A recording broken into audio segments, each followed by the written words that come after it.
Oh, happy Monday, everybody. Ben and Woods 97.3, The Fan. Yeah, sound a little bit nasally and a little bit snotty. That's how it's going to be. Probably for a while.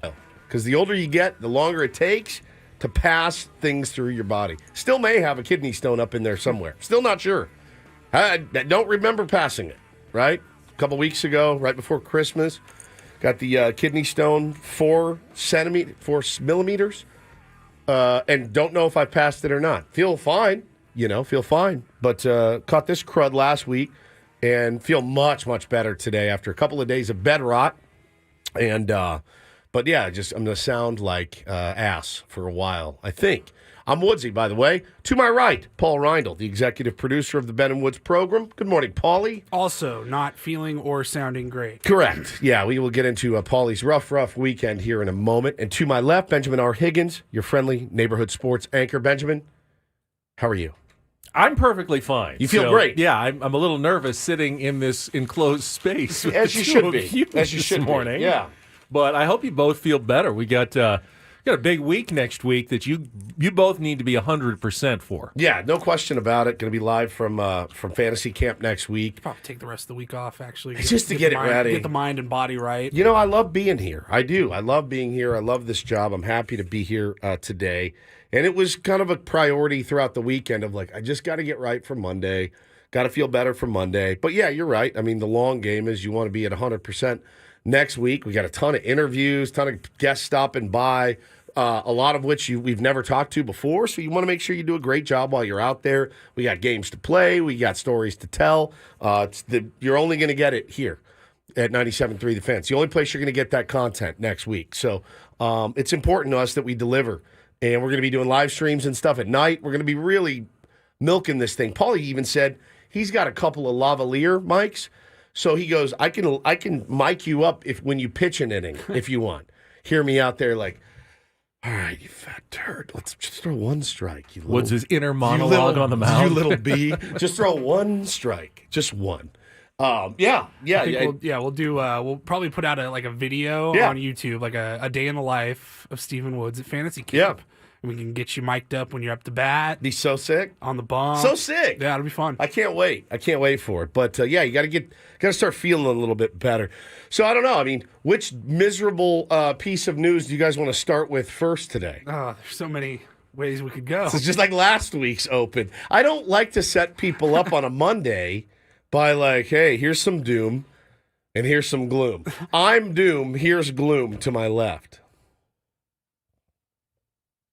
Go ahead. You want me to decide where we're starting? Sure. Tell me where you would like to start. Let's start with something positive. Oh, okay. Yeah. I mean, what do we have that's positive? Well, I mean, since we last left you on Friday, you and I had a busy Friday. We went and played Goat Hill in our Wishbone Brawl charity auction match, which was very fun. Had a blast. Had a real good time out there. I want to thank all the guys who bid on us to raise some money for junior golf up there for John Ashworth and the program.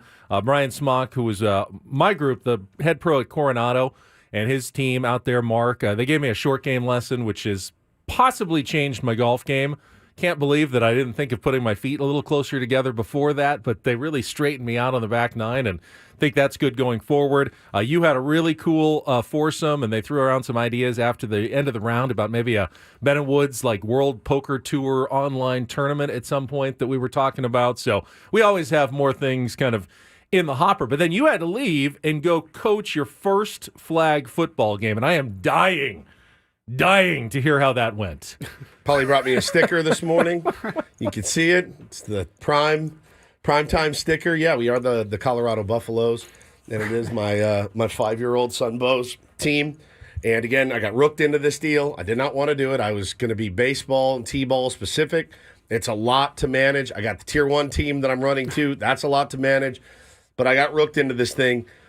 It was a lot of fun. It really was a lot of fun. Friday Night Lights is what it's called. Probably a ton of parents out there have heard about it.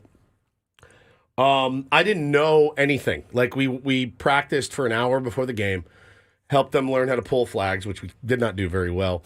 Which, by the way, neither did the other team, which is why we won 24-20, because the other team could not pull a flag either. Career football coaching record 1-0. 1-0. Offense scored on its first 3 possessions. I'm the offensive coordinator. It was incredibly fun.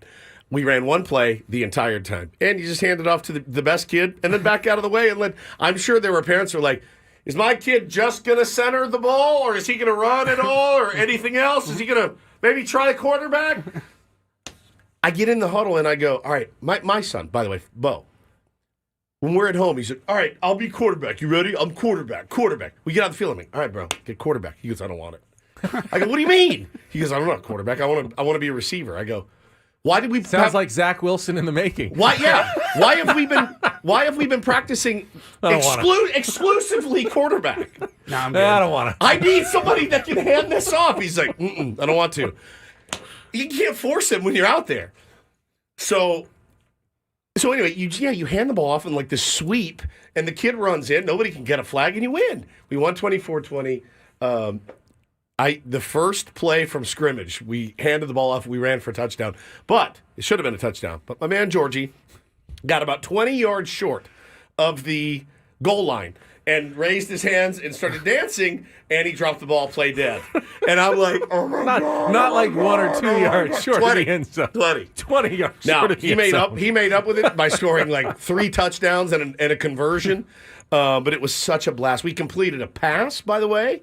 The only team to complete a pass out there. It was Robin says, wait, you kicked a field goal? No, they went for 2 every time. There's no kicking, right? There, you can run for 1, throw for 2, or no, you can throw or pass for 2, or throw for 1. So we went for 2 every time. Okay, and we got it once. But yeah, that didn't make any sense, but that's fine. Yeah. Something like that. 24-20. You said you could throw or pass for 2 or run for 1. I can't remember how it went. 24-20 was the score. That's all I know. Now, they came in. They had a chance to win it late, and they fumbled 3 straight snaps. Clock expires, we win the game. So I was pretty elated. They had some athletes on their team, too. I told you guys we were going to get thrown. So they were pretty much Alabama. Yeah, they were Alabama. We beat them. So just fumbling snaps, but it was so fun, man. So fun to be a part of. But I was really, really gassed after that. And then I got home, man, and I just laid in bed for 2 days, pretty much. And I got in your boy got his ass chewed yesterday by the missus. And I mean chewed. And I wanted to bring this up. I told you, Hannah and Woods' fight of the day is a great bit. We could use a sponsor, actually. If you want to sponsor that bit, that means I'm going to have to fight with my wife every day, at least bring them to the air. But I got my ass chewed yesterday.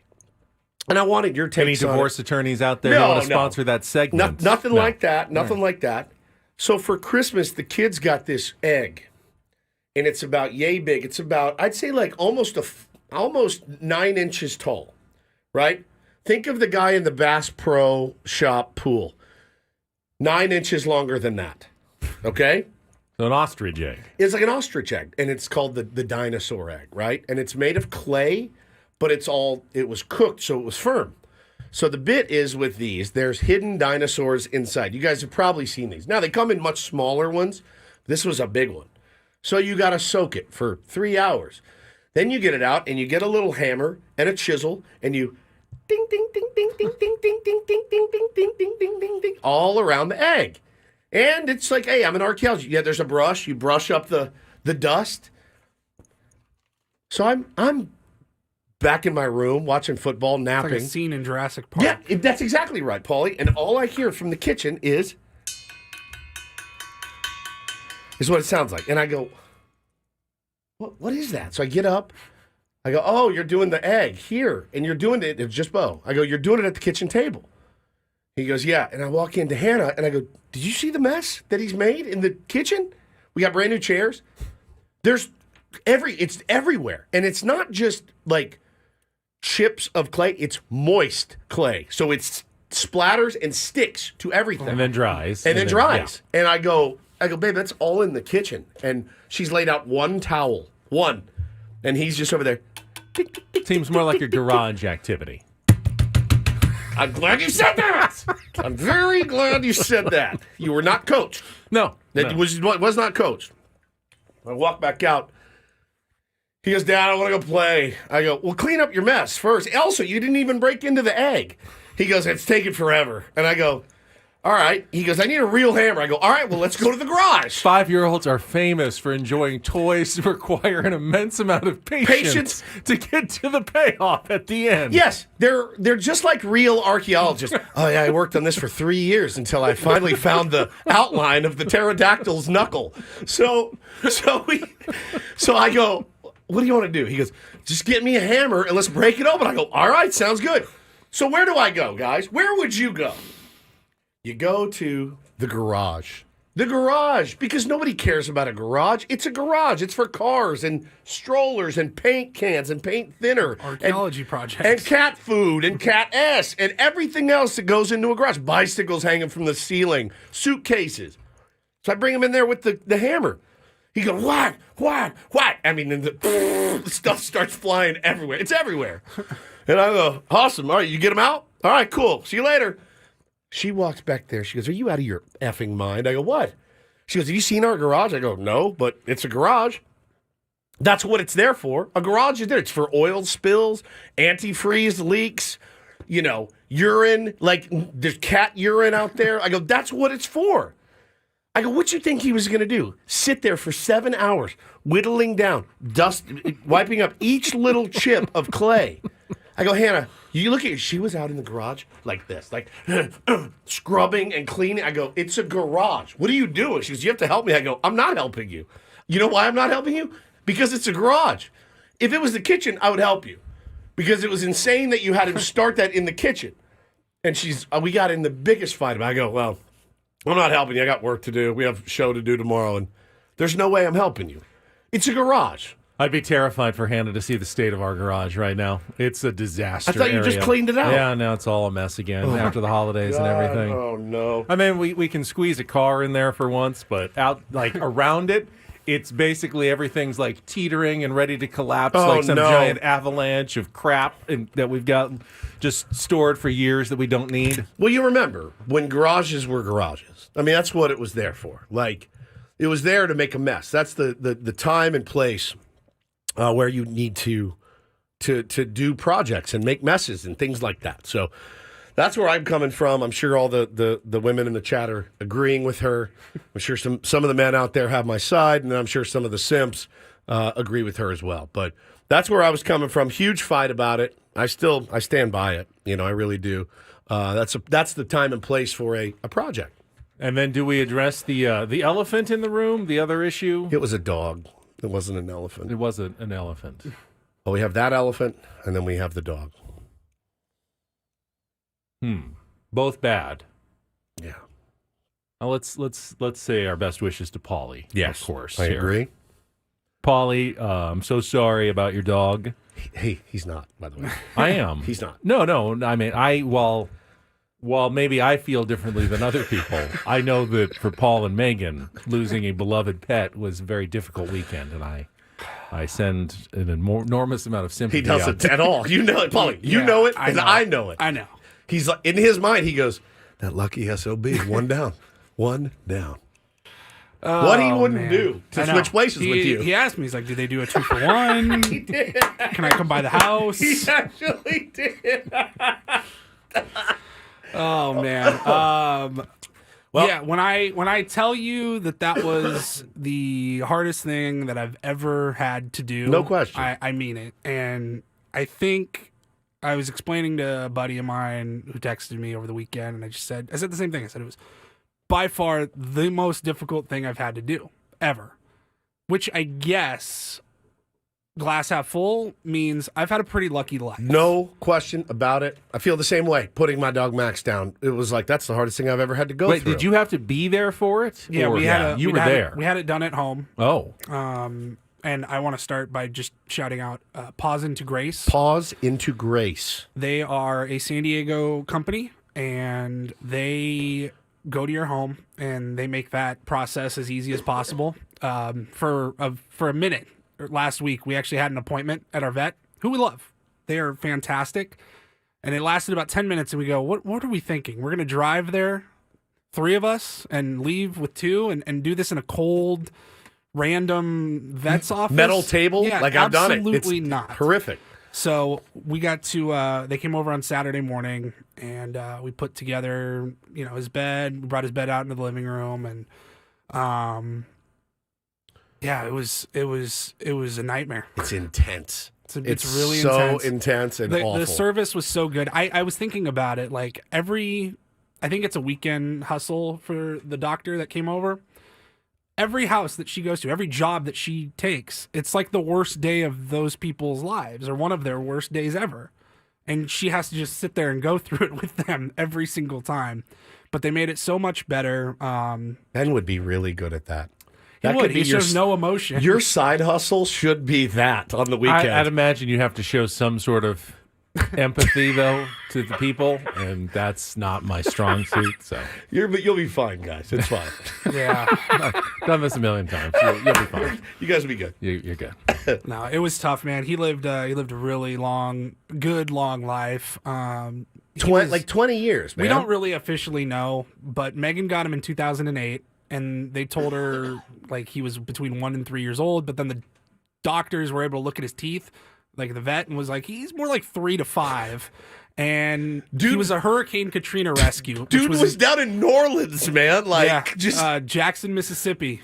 And wow. That's where he got his name, Jackson. And so, yeah, I mean, this guy was between 19 and like 22 years old. He survived a hurricane. It's a hell of a life, He made it out dude. to San Diego, and he was with my wife. I mean, it was so tough, man, because for her, and I know your wife just went through this with Django, but Jackson was Megan's last earthly connection to her father who passed away. It's horrible. And he was around for like a few years together with Jack. And so just to know that that's kind of the last little chapter that closed on that so part, hard. It's probably, let's be honest, God. it's probably why Jackson's been around the last couple of years, losing his teeth, couldn't really see much anymore. It's a comfort for Meg. And it just is, I fully relate, because we just went through this last year, and it's horrific. It's absolutely horrific every time. But you know how we do it. On the show, we've had to do it. I've had to do it. I think I had to do it like 7 times for my animals last year. Dude, it was, it's terrible. They start with like a muscle relaxer, a little pill, or a shot, and they get him right in the back of the scruff of his neck, and he screamed so loud. I had to clutch him. I held on to him, and just so that he wouldn't move, get the shot, and it was the most like awful sound I've ever heard. It's horrific. And I'm just bawling my eyes out, and then there was about a good 5, 6, 7 minutes where he wasn't like mush yet, but he was just chilling. He's just chilling. He was just chilling in my arms. I got to give him to Megan one last time, and everybody got to. All right, it's terrible, but you know how we say your goodbyes. You know how we do it on our show. Yeah, we got to give him one, because it wouldn't be our show without giving him the full open. Give him the full open. And I really hope we can see more unity and more peace when already things are so difficult. So, shout out to his family. That's actually Paul's family. Shout out to me. Shout out to Paul, Megan. Rest in peace. Jackson, you went over the Rainbow Bridge. All dogs go to heaven. You'll see 14 of my pets there from last year. We did get we got the doctor to show emotion. She started crying. That's when you know it's good. That's when you know it's good. Did you guys get the ashes and everything? They're gonna give them to us in a couple of weeks. Good. It's very comforting. They do a clay paw print. And they take like a fur trimming. It's and very. You get the urn. It's very comforting to have them. We have all of ours, so we are like massively late. We have to go to break. We do. We will set the menu for what's coming up on the show today. Lots to get to. Could also talk about the elephant next. We can talk about the elephant in the room as well. We did the dog. We'll do the elephant. The elephant is coming up after a check of traffic. Good morning. Monday, new week here with Ben and Woods on San Diego's #1 sports station, 97.3 The Fan. Here's Kelly with a little traffic.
Appreciate everybody out there who showed some concern for us yesterday with some news involving our parent company, Odyssey, that was making the rounds in the media. There were also some people whose responses weren't quite as nice about it. Oh, who cares? But yeah, I mean, we've got the book open. We've gotten through the first 10 chapters. We're at chapter 11 of the book right now. How's she going with this? We're not. We're fine. The company, like every other major radio company in America, It's our time. around the pandemic, filed for bankruptcy, but it's not. Doesn't seem to be as dire of a situation as people would try to make it out to seem out there. It's like a prepackaged thing. They're going to move radio forward. ratings experts are now financial experts. Correct. Yes, absolutely. But yeah, our company, we've been told no changes going to be made at all. Our show, everything that you normally hear, 97.3 The Fan, all of our other stations will go on. There shouldn't be any major changes going forward. In fact, we should emerge quite stronger and more healthy on the other end. Yeah, that was the part that made me happy. I mean, look, nothing's going to change. We're going to come in and do a great show every day. We haven't been asked to hey, can you guys use less lights in here? I'd be happy to do it. No, everything's the same. I read the emails yesterday. I go, and everything good? We good? Do I need to be worried about anything? No, we have contracts and stuff like that, so we're in good shape. He goes, no, nothing's gonna change. We just hired a new midday show. Were actually in the previous years leading up to it. 100%. This is a bit of a relief. The light at the end of the tunnel is where I think they're finally at and getting themselves on a little better footing out of the pandemic. Things were obviously bad for lots of different companies out there, and they figured out a good way forward. So, yeah, don't worry about us. We're good. We're good. We're going to be here. Nothing's going to change. We will be here with you in the mornings from 6 to 10 a.m. No changes being planned on the Ben and Woods program. And if you were excited to tap dance on our grave, you're going to have to put the tap shoes away for at least a little bit longer. Just put them away. You'll probably get your chance. Let's be honest. We are in radio. It does happen. But put them back in the closet, and then drag them out later. Let's set the menu quickly for what's coming up. What are the specials, sir? The specials of the day. Well, last week I had my hot Aztecs takes for you as they didn't get into the top 25. We'll talk a little bit about San Diego State's win over UNLV on Saturday. I'm going to get even hotter on my takes about San Diego State basketball right now coming up. Do you need to get hot about them now? Shouldn't you wait? Wait until after the rankings come out? Yes. I don't really need to. They'll be in the top 25, but it won't be nearly as high as they should be. Okay. But we'll talk about their performance over the weekend against the Runnin' Rebels and another victory. Good start to 2024 for Brian Dutcher's team. Moves in baseball over the weekend, including the Dodgers spending more money last night, adding Teoscar Hernandez on a one-year deal. We'll get into the trades that were made. Of course, none of them involved your San Diego Padres over the weekend, but other teams continue to make moves, and we will get you caught up on Major League Baseball. Of course, we've got an NCAA College Football Playoff Championship game tonight. Washington, Michigan, last football game of the college season. Jim Harbaugh, Kalen DeBoer. We'll see who comes out. We'll take a look ahead at tonight's game. And then the NFL playoffs are set. Week 18 is in the books. It is Black Monday. We've already had two coaches, I believe, fired today. Arthur Smith. Yes. Of the Falcons. Yes. And Ron Rivera of the Washington Commanders receiving their pink slips early this morning, and there could be more still to come, so we will keep an eye on any changes that happen in the NFL today on this day after the end of the regular season. Never a fun day for a NFL head coach, Black Monday. If you didn't make the playoffs, for sure. No doubt. So we will look at the matchups that were set. There's 6 games next weekend, 2 on Saturday, 3 on Sunday, 1 on Monday, and 1 of those 6 has a lot of people up in the air. Mad as heck. Because it's not going to be on television, which is kind of some consternation out there for football fans this weekend. So we'll get into all of those stories. All coming up, we have our usual features. Take on Woods comes with a one-day-only win and you're in prize. We've got Chris Stapleton tickets to give away today if you win Take on Woods. So you can win concert tickets directly. You don't have to enter the drawing or anything. That's coming up. Don't do this. Reindl Report. All ahead as we head towards 10 o'clock this morning. Thank you for joining us. Ben and Woods on San Diego's #1 sports station, 97.3 The Fan.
Recently, there was a death in our family.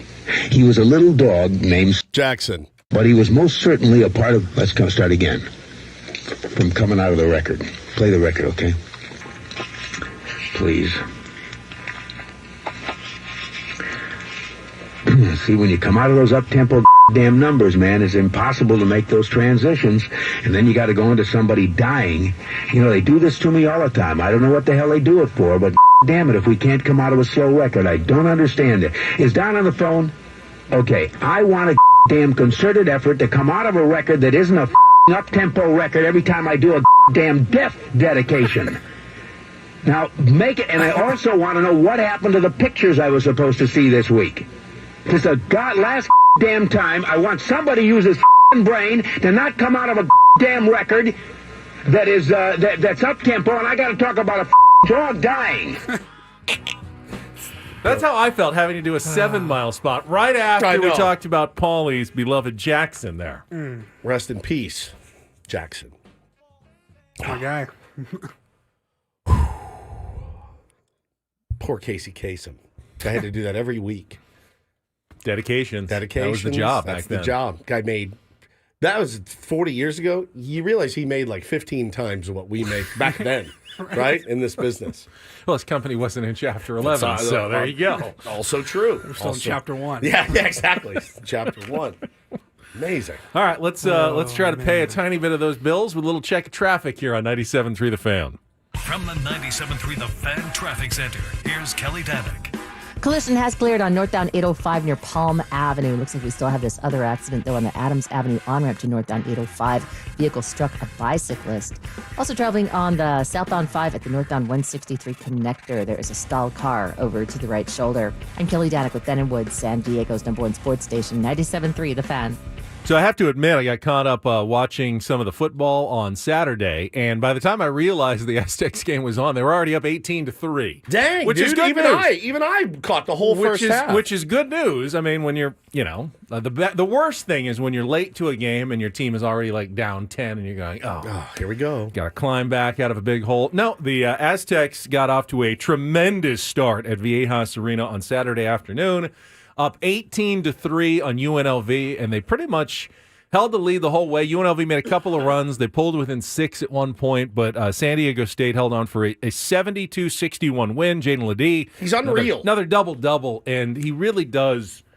He looks like that next-level player, and it's not just the numbers on the stat sheet. You can tell by the way he moves underneath. You can tell by the way he looks. He looks like a man amongst boys. He really does. He's broad. He commands the floor. He carries himself like a next level. I think athlete. that's the big part. There are big kids in college basketball who have no chance in playing in the NBA. He has such good balance on those moves underneath, where he gets guys in the air, draws fouls, gets to the line. That is such an important part of the next level game, which is why I think he's going to not only make it to the next level, but possibly even have some success with wherever he goes in the NBA. But right now, San Diego State fans certainly enjoying it. Another double-double. Reese Waters, who was a game-time decision, did end up playing, as did Miles Byrd. He didn't start, but he came in, gave him some minutes. Micah Parrish bounced back from a couple of not great shooting performances with 14 points, which was big as well. And San Diego State did what they had to do in those first 2 conference games at home, the landmine games against Fresno State and UNLV, and they got their 2 wins to start the conference season. Now I fully expect, and as does everyone else, I've already seen some of the ballots with San Diego State, 17, 21. They will be likely ranked somewhere in the top 25 when the new poll comes out this morning around 10 o'clock. Last 2 times the Aztecs were ranked, they immediately went out and lost that ranking. They play at San Jose State tomorrow night, Yep. and then a really tough game at 13-2 New Mexico at the Pit on Saturday. And every road game for the Aztecs is going to be tough. Even the places like San Jose State that don't draw a lot of fans, they don't have that kind of culture and program. And they'll have their best crowd of the year when San Diego State is in town. And they'll have their fans, their students will be the most fired up to try to beat the Aztecs. So they always get really the toughest environment possible every time they go on the road, especially in the Mountain West Conference. So I expect It happens every year. This is for San Diego State. If you're another school in the Mountain West, beating San Diego State is your Final Four. That's your Final Four for sure. They're not a great team yet this year, though. San Jose State, right? San Jose State is not. They're one of the bottom kind of tier of the conference. New Mexico, though, that will be a very tough game at the Pit. They nearly lost there last year, needed a buzzer beater to win that game in New Mexico. I fully expect that'll be a tough one. And remember, we talked about this last week. San Diego State is not getting through the Mountain West unscathed. And anyone who thinks that it's a knock against San Diego State, that they're gonna lose, 3, 4, 5 games in the conference, it's not. The Mountain West is a terrific league this year. You could tell by their non-conference results. Really is a fantastic league. And I know that the Aztecs will lose, and they'll probably get knocked out of the top 25 at some point. What I see on the floor right now, though, is not just a top 25 team. I mean, right now, they look like a top 10 team. I really like what I see from the Aztecs at this point. It won't hold all year long. They'll deal with injuries. They'll have some ups and downs the rest of the year, and hopefully they'll be playing well when it comes, March, and they're hot like they were last year and make a nice run through the NCAA tournament. But clearly, they've got the pieces in place for another potential run, I think, like they had last year. Everything has to go right. Neither of those trap games, though, that everyone was so worried about, were really ever in doubt or jeopardy, and that's the mark of a team that had a really gnarly non-conference schedule that ground them down and taught them how to win basketball games. And so that's the benefit of that, only having 2 losses through there, Ben, and hanging in, even the games that they lost, hanging around, battling hard. They look like a really solid team these last 2. And there was some sloppiness against UNLV. I get it. But remember, you had 2 guys who were playing at less than 100%. Shows that their depth has really stepped forward. So I like, there was a nationally televised game, full CBS for the entire country. And they've got another week. I was watching the football yesterday on CBS, and Jim Nantz came up with a promo like, hey, college basketball this week on CBS. San Diego State at San Jose State on Tuesday night on CBS Sports Network, and then San Diego State at New Mexico on Saturday on CBS. That's a lot of it. That's a lot of eyeballs and attention on the Aztecs right now. As they should have. You get a promo during the NFL covers. They don't give those out just to anyone. So to have 2 San Diego State games profiled during their top-rated program each week, which is their NFL telecast, that's some good eyeballs that you should be getting on the Aztecs this week. Well, and we'll put, Paulie, they'll put your theory to the test, because when it does come out today, Benny, 9 a.m., right? 10 a.m. 10 a.m. When it comes out. They'll be 17, 18, somewhere around there is what everyone's probably like 22 because. Oh, really? Well, I don't know. I mean, I always take shoot what I low. think they should be, and then I shoot about 4 or 5 lower. Fair enough. Is Fair what enough. they actually end up being with the 26 voters. last week, so they should jump up to 22. 22. Okay. Well, then your theory will be put to the test tomorrow night as they take on San Jose State. But the way they look right now, it shouldn't be a concern, I don't think, to anybody, the way that they're playing. So I was taken aback over the weekend as well with some of the baseball news that I saw. I wanted to get your thoughts as soon as, I think it was like when we got out of here on Friday. The trade went down. It was either Friday afternoon or Friday evening. I've been in a coma for 2 days. But the Mariners trade. Do you see that Robbie one? Ray going to the Giants with Mitch Haniger returning to the Mariners along with Anthony DeSclafani. Now, Robbie Ray is hurt. He is. He had Tommy John surgery and won't be able to pitch at least until I think the second half of this season. So that's a move for the stretch for the Giants, thinking they'll be in contention and might be able to add a former Cy Young winner, Robbie Ray, who of course didn't pitch like it when he was heading toward that arm surgery. I think 2022 going into 2023. The offense for the San Francisco Giants is certainly going to be a concern for them, and they got rid of one of their guys that can start for them in DeSclafani and Haniger, who wasn't great in San Francisco, but that's a piece that they have to replace as well. So just more competition for the San Diego Padres, who have been sitting right now, waiting for the market to drop, waiting for something to happen. Don't know really what's going on behind the scenes. They've been extremely quiet, nothing leaking out at all from the Padres front of what they're interested in or what they're not interested in. According to Bob Nightingale, they're done. They're done. Bob Nightingale did say they were done over the weekend. I have the quote from Bob, but I like the move. Actually, for both sides, Mitch Haniger and Anthony DeSclafani could help from a change of scenery. Haniger's first season with the Giants did not go well. He was better with the Mariners, so maybe going back will help him. And DeSclafani had that one great year, and then they signed him to, I think, a 3-year deal at $12 million per, and he hasn't pitched well or been that healthy since then. So maybe a change of scenery for those guys helps out. And, Robbie Ray, it's that buy low option for a guy who has the talent to be one of the better pitchers in the league. It wasn't really low, though, was it? I mean, he still owed quite a bit of money. Is that correct? I think it ends up even out on the money. They sent some money along, so it's kind of the money isn't the issue. The question is whether Robbie Ray will bounce back at some point for the Giants. Interesting.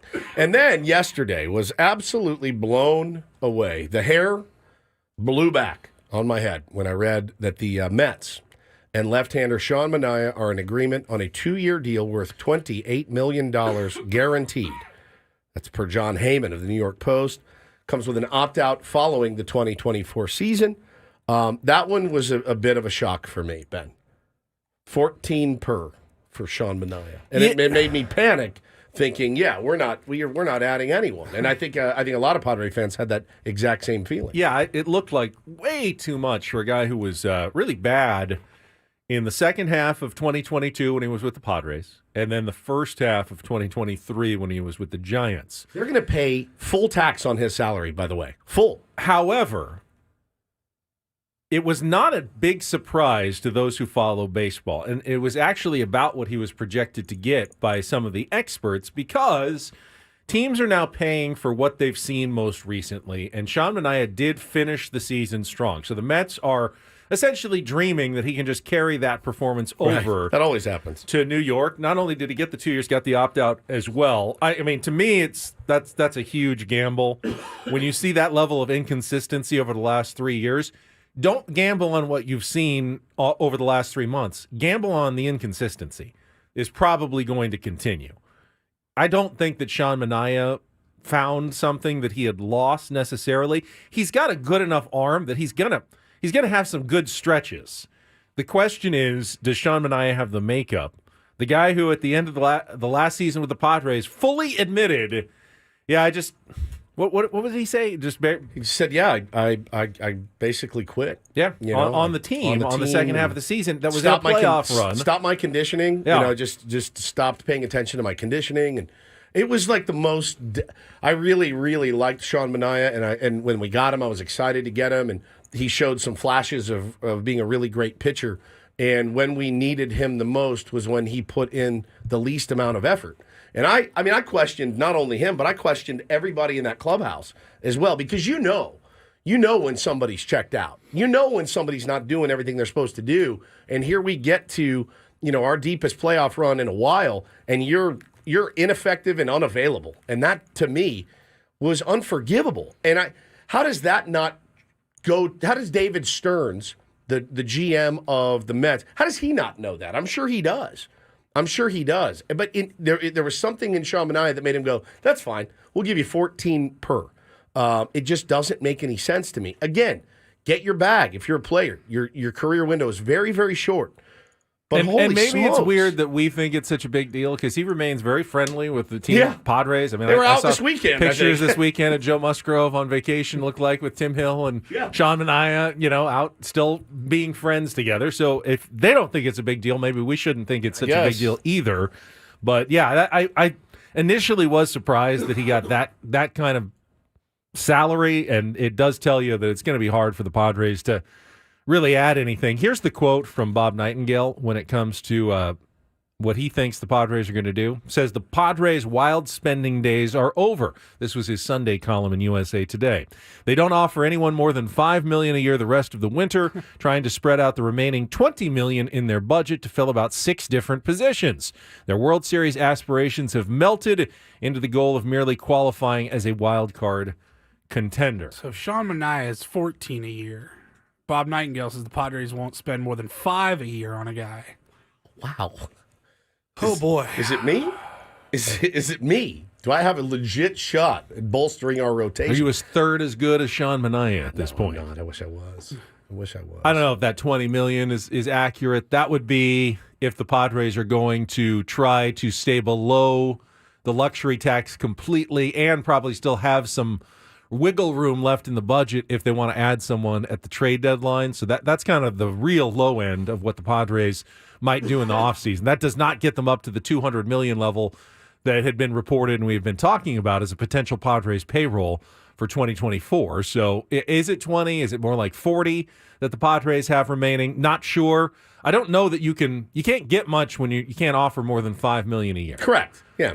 There's not much out there for that price point in free agency right now. Well, and wouldn't be a week in Major League Baseball without mentioning a move that the Los Angeles Dodgers made. 1-year deal yesterday for Teoscar Hernandez, he's an outfielder who's improving in the outfield. Still not a great outfielder per se, Ben, but he absolutely mashes left-handers. Sets up nice for us. We don't have any left-handers, so we will handle Teoscar Hernandez no problem, I would imagine. We have a stable full of right-handed pitchers for the most part. For the They San just Diego don't have Padres. to play him. Yeah, they don't have to play Because him. they still have Chris Taylor. They added Manuel Margot. Yep. They have about A glut. as deep of lineup as you're going to see at this point. Yep, they absolutely do. All-stars or potential all-stars all around the diamond. Yep. And when you spend that much, you should have all-stars all around the diamond. I saw the stat yesterday with the $23.5 million deal for Teoscar Hernandez. The Dodgers' total offseason spending has climbed over $1.2 billion, which is almost exactly the same as the other 29 teams combined in their spending this offseason. So you've got the Dodgers, and then every other team, including the Yankees, the Mets, everyone else added together has spent what the Dodgers have spent this offseason. That's what the Padres are competing against. Yep. Yeah, also $8.5 million of that will be deferred. Of course. By the way. So From 2030 Weird. to 2039. You don't say. On a 1-year deal. Yeah. I mean, he's an all-star who's taking deferments on a 1-year deal that won't be paid out for another 6 years, even starting that $8 million, which is, I don't know what kind of magic wand the Dodgers have waved over all of these players to get them to accept less money now, but their strategy essentially is we'll pay the piper later, and maybe if we're lucky, the piper will never come if the CBA changes and we're not going to be necessarily punished for having these dead salary figures for the next decade from 2030 to 2040. I mean, they're going to get their money at some point. They will have to come correct and pay all of these guys eventually. Will it count against a luxury tax by then, though? Or will that be gone? Will it be stricter? Could the Dodgers be in more huge trouble next decade? We don't know the answer to that question, but they keep spending, and that's not great news for the rest of the NL West. We'll be back with Take on Woods next year on The Fan.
Winners and losers from Week 18 in the NFL.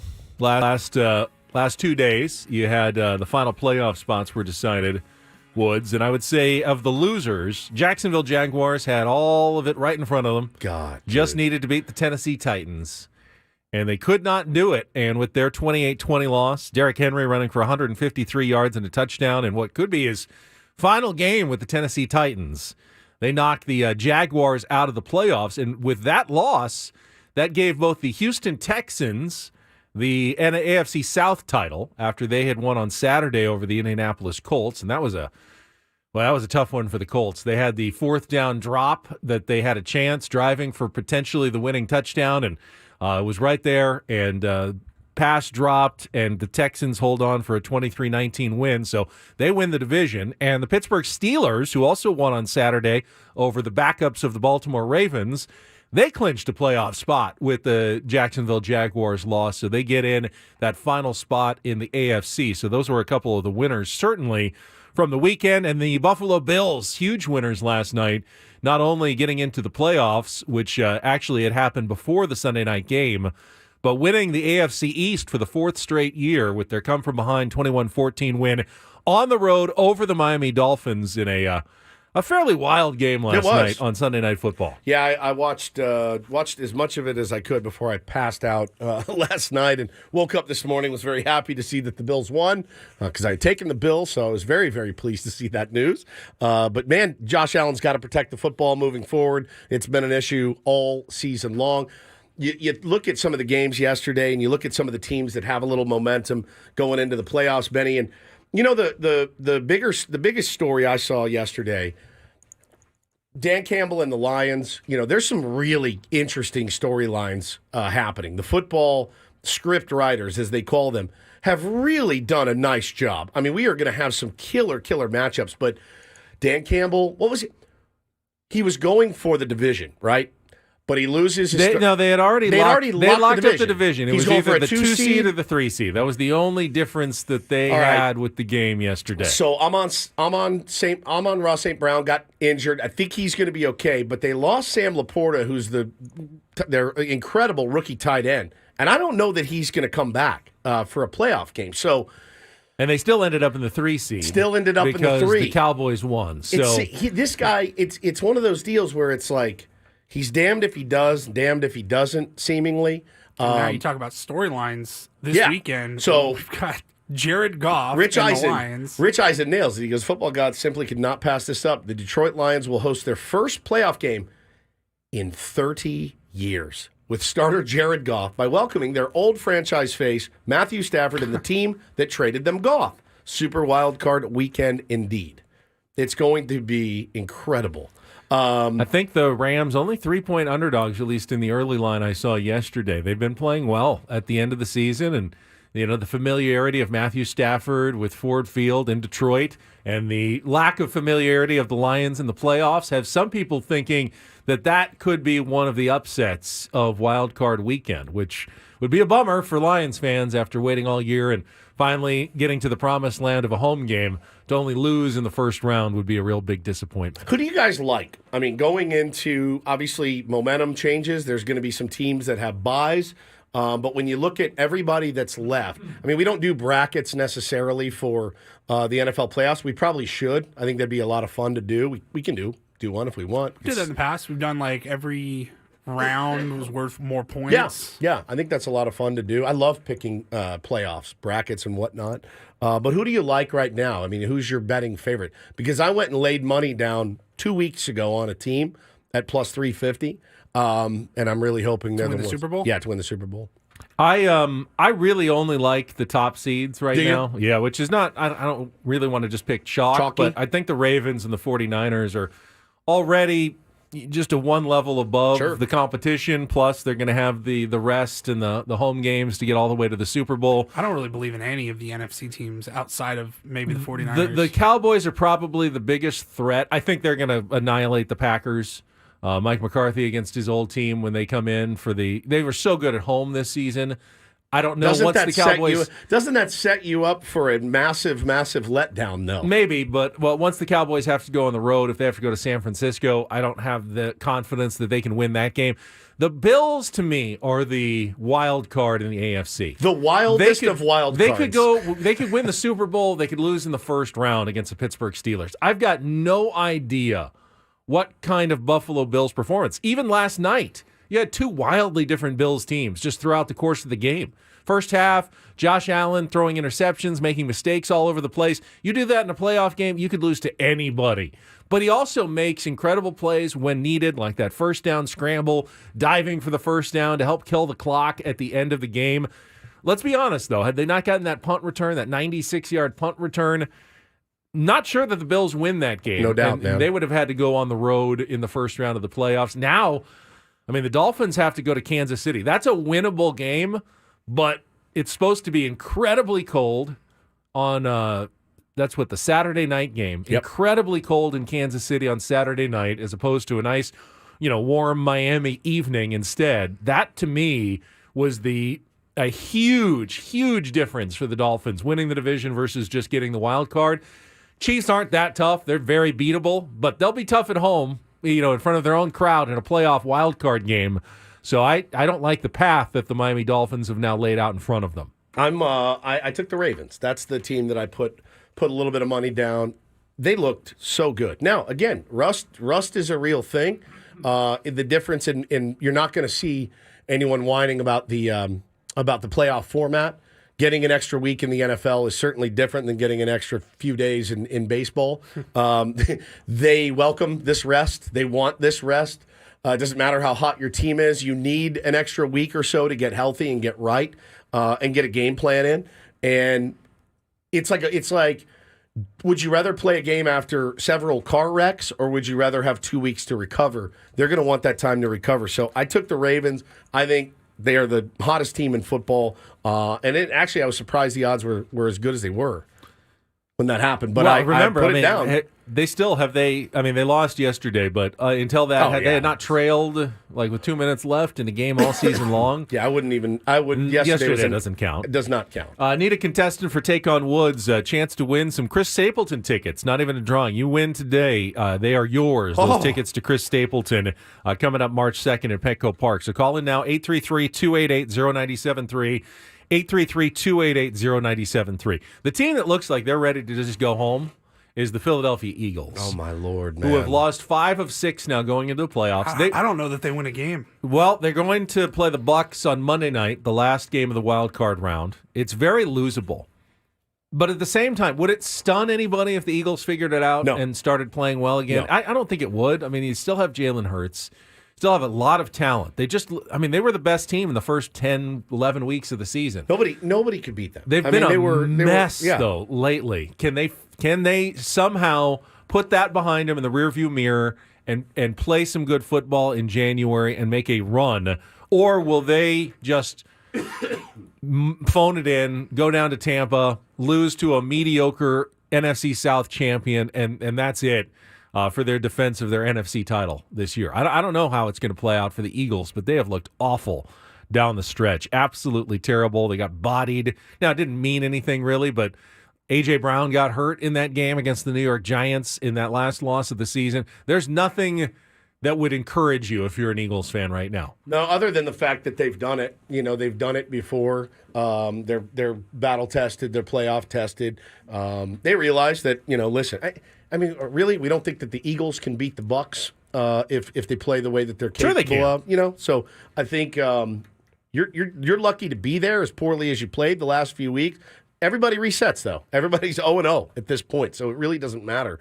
And it wouldn't surprise me if they won that first game. They went from 93% chance to win the division at one point to now road wild card game with the Cowboys taking the NFC East. Tough-ass league, man. Tough-ass league. All right, Stapleton tickets on the line. Let's get to it. It's time for Take On Woods.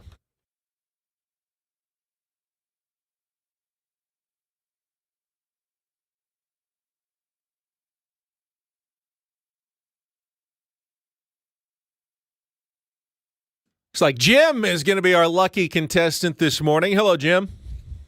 Good morning, boys. Good morning. All right, we will hopefully have a new Vegas trip up for grabs later this month. But today, you can just win Chris Stapleton tickets outright if you beat or tie Woods. He's coming to Petco Park on March 2nd. Tickets are on sale now at Ticketmaster.com. And to give you the advantage, we'll let you pick the category today in our musical trivia challenge. Your options are What the Who. That is 5 songs. I believe those are all 2-second songs that include Who in the title. Make the Call. Those are 5 songs about phone calls. And our new category is Head of the Class.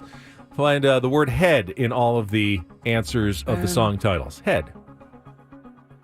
So, Jim, What the Who, Make the Call, or Head of the Class? What would you like to play? Let's go What the Who. What the Who? All right, Paulie, you got all the music ready? I do. All right. This one is an all 2-second song category. How it works is you'll get one by one each song. You need to give me the title and the artist to score the point up to the possible 5, and then Woods will come in and he'll get his chance at it. You get to know, though, that they all have the word who in the title. So that should help you out a little bit. You just get a couple of seconds. Don't forget, you need both the band and the song title to score the point. Jim, are you ready to play? Let's go. All right, 60 seconds on the clock. The category, What the Who? An all 2-second song version. Your time begins when Paul plays the music. Good luck, Jim. Let's take on Woods.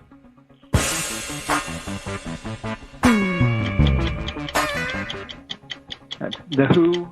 Who are you? Correct. Who's Crying Now? Journey. Correct. Men at Work. Who Can It Be Now? Correct. Song 4. CCR. Who Will Stop the Rain? Correct. Last one. Oh boy. Will you play that one again, please? Yeah, go ahead. Who's something Johnny? Who's Time's running out. who's loving Johnny? I don't know. Who's something Johnny? Who's kissing Johnny? Any idea on the band? None. All right. That I'll means take 4. you're getting 4 out of 5. It's just Who's Johnny by El DeBarge. You got the other 4. Who are you? Who's crying now? Who can it be now? Who'll stop the rain? We'll see if it's enough. As Woods comes in for his half of the game. Very entertaining game here. Jim's score is locked in. I will let you know, I don't give you the category, but this is an all 2-second song version of the game. So I need the titles and the artists of all 5. 60 seconds on the clock. Your time begins when Paul plays the music. Good luck, Woods. Let's take on Jim. Who Are You by The Who. Correct. Song 2. Who's Crying Now? Journey. Correct. Song 3. Who Can It Be Now? Men at Work. Correct. Song number 4. Who'll Stop the Rain? Creedence Clearwater Revival. And the last one. Who's That Girl?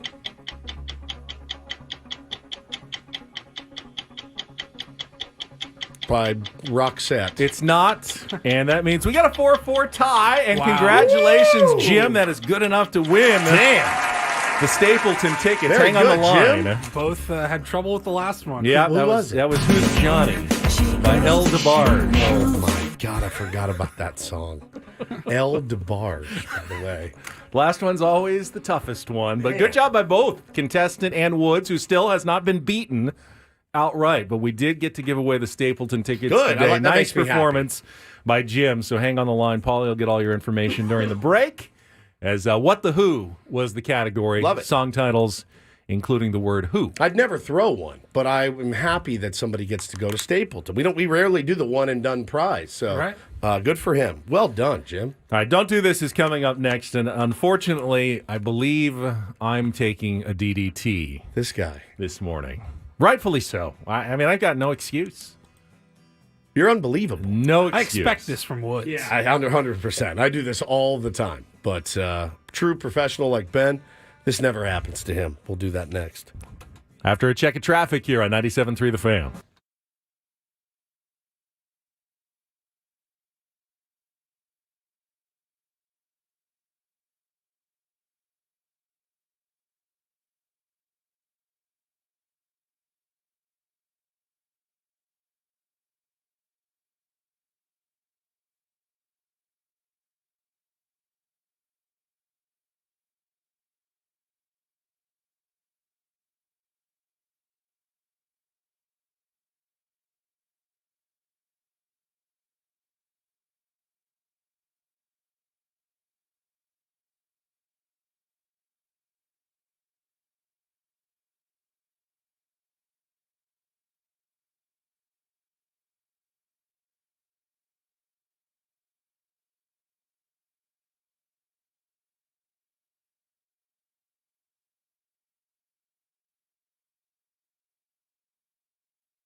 Yeah, we were just talking about the NFL playoffs a few minutes ago. You can get a full preview of Wild Card Weekend coming up Friday at 6 p.m. with kickoff. Boomer and Valenti have all of their Wild Card picks for you. It is presented nationally by Casamigos Tequila. Casamigos brought to you by those who drink it and by Lowe's.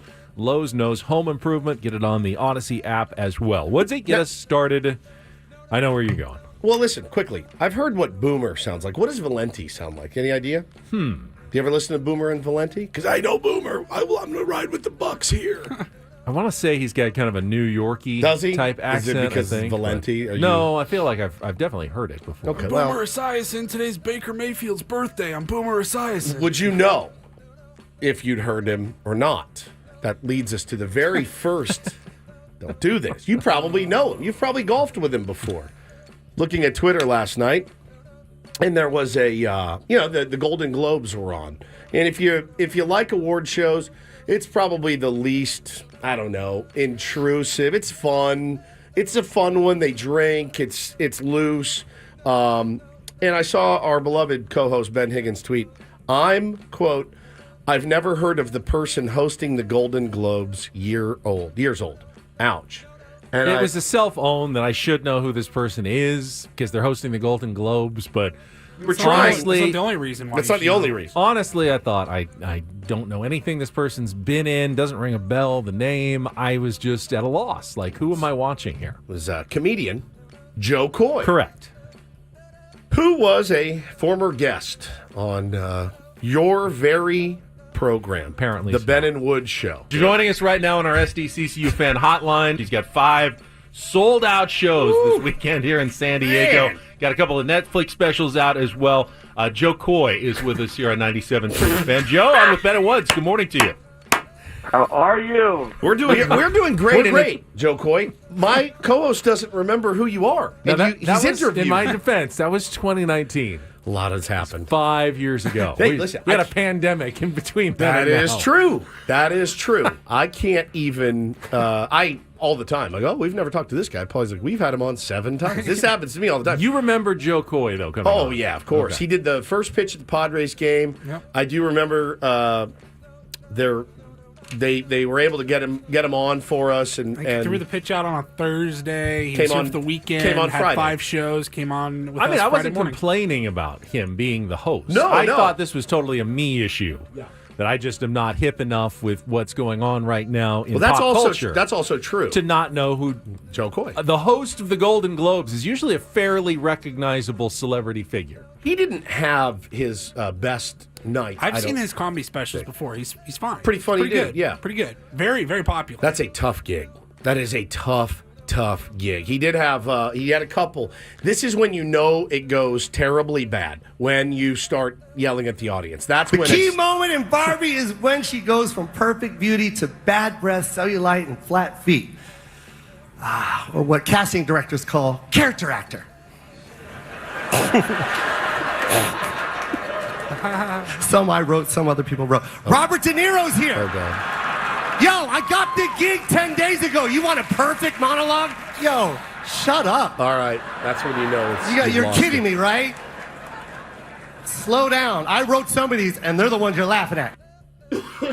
I did see someone bring up that, the Oscars, the Grammys, the Golden Globes may be the hardest to host because you're in a smaller ballroom, and it's just tables of celebrities who are all there because they're already kind of nervous and nominated, so they're not necessarily paying as much attention as perhaps a normal audience would be to your monologue, so you're not going to get the same kind of reaction that you do in a big theater like for the Oscars to your jokes. I would rather do that one than the Oscars because everyone's lubed up, they're drinking, they're having fun. It's on you, I think, to get their attention, but listen, that's a tough gig for anybody. Welcome back, and as you know, we came on after a football doubleheader.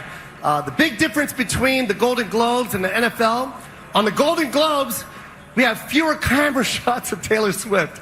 I swear.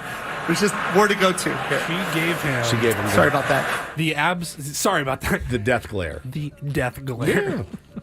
just Taylor catching shrapnel all the time. But yeah, Ben had no idea who he was. You've interviewed him before. Sorry, Joe. Strangely enough, that day we also had Dave Roberts on the program. We've been trying to figure We it out. don't know what happened. I don't know what I wasn't there for that. But you were there for the Joe Coy interview and the rest of the show. Very, very Did strange. you just step out for the Dave Roberts interview? I would never dodge your love. So we were on at 5 to 9 those days, not 6 to 10, and I was able to find out that we had Dave Roberts on in the 5 o'clock hour. It's an early riser. Which means it was obviously pre-recorded, but it was only Ben. It's only Ben. On the phone call, and then Joe Coy was at like 9 o'clock, and you were there for that. So I don't know what happened. Maybe it was after the show the day before, and you had to leave early or something. Because I would refuse to talk interview to Dave Roberts. Yeah. Was that the famous interview where we got our sound drop? Yeah. Ben, you do a great job. From Dave Roberts? Ben, you do a great job. Yeah. You weren't there. I was so not you there don't for do that. a great job. All right. All right. Controversy in the NFL yesterday, and you can have your own opinion on don't do this or not, but the Atlanta Falcons and their head coach, or former now head coach, Arthur Smith, he's out, was not very happy with the New Orleans Saints at the end of the game. They were getting blown out. Both teams actually still had a chance at the playoffs going into the game, but both were eliminated after the Tampa Bay Bucks won the division. So the Saints were up 41-17. About 2 minutes left. Tyrann Mathieu, Honey Badger, intercepts and goes back to the 1 yard line where he's tackled. And he did not go down on purpose. No, he was tackled He at was the tackled one. at the one. He could have scored there, didn't score. So, I mean, the game is essentially over. There's no timeouts. And the coach of the Saints, Dennis Allen, calls in for the victory formation. But Jameis Winston overrides him in the huddle.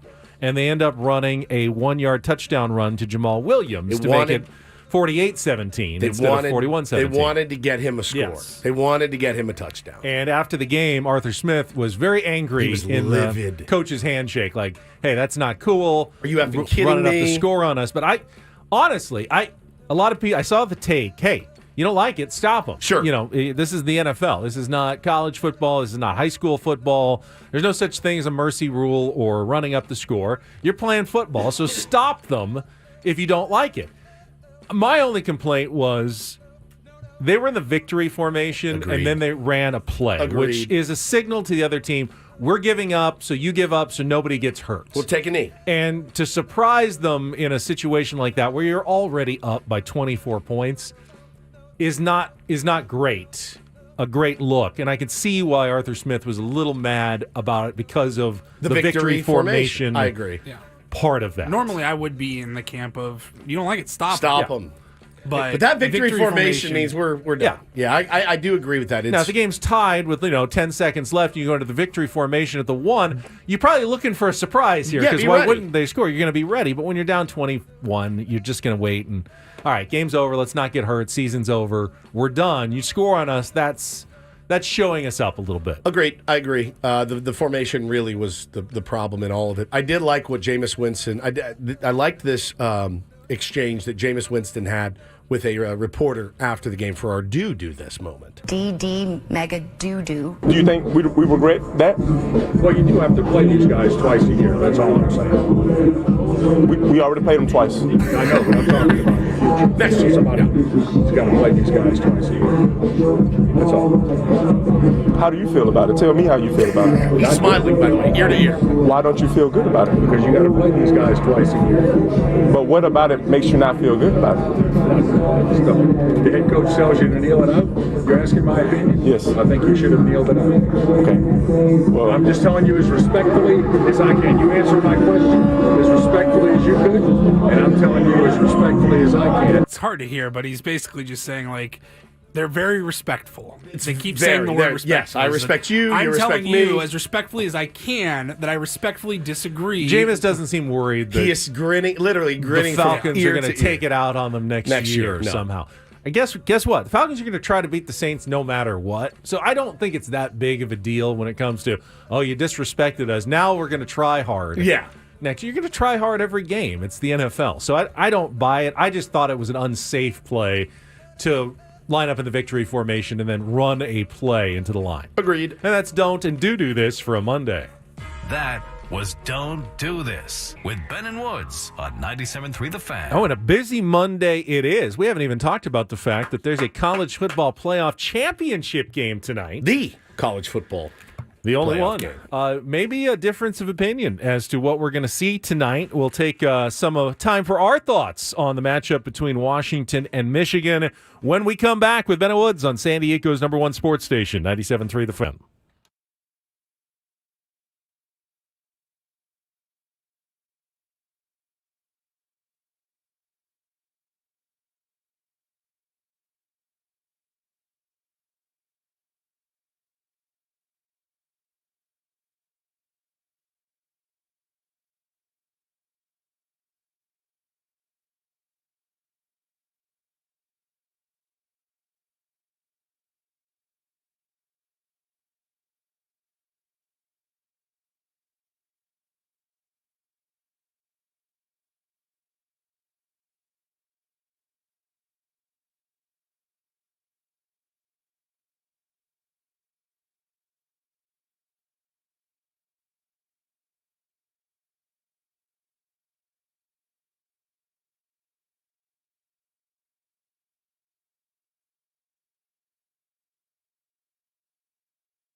I'm going to surprise you, Woods. Our boss, Adam just came in, and we were talking about, if you saw it over the weekend, the announcement that we've added an hour of programming each day here on 97.3 The Fan. You can catch the Matt Scraby Show at 6 o'clock to 7 o'clock. And I'm going to surprise you. Actually reached out and texted Scraby and congratulated him over the weekend on a well-deserved extra gig. So congratulations to Matt Scraby. God, I didn't. I just tweeted at him a couple times, but I did not text him. I didn't do the personal touch like you. Yeah, I thought I'd surprise you. Oh, I'm going to tip him. I'm going to give him $20. Yeah, I'm going to leave a $20 tip for him. But more local programming is always a good thing. Always Adam did remind me that Boomer and Valenti now will be at 7 o'clock instead of 6. Did we get bumped for Matt Scraby's show? Yes, this is Boomer. terrible. Yes, Boomer, you're coming on 1 hour later. 1 hour later. You'll be fine. You'll be fine. I believe we're pre-recorded. You can play it whenever you want. And he's still going to be producing the Gwynn and Chris show. So that dude's going to sit. He's got a 5-hour block there. That's a long afternoon. I like this place, but I don't like it that much. You know? To stay in here an extra hour? No. Now, Paul, would you like to host 7 to 8 p.m. after Matt's Scraby? 7 to 8. Just come back, do an extra hour. What if you did... Why don't you, Ben and I leave at 9, and you do 9 to 10, the Paul Reindl hour. We'll give you your own hour. No, he's still doing a 4-hour show. I know he is. So it would be like me doing 5 to 6 a.m. Oh, yeah. Come in early for the Paul Reindl preview. See, I would be here already. So I would be encroaching on your show every day because I'm always here. That ain't happening. All right. No, I get it.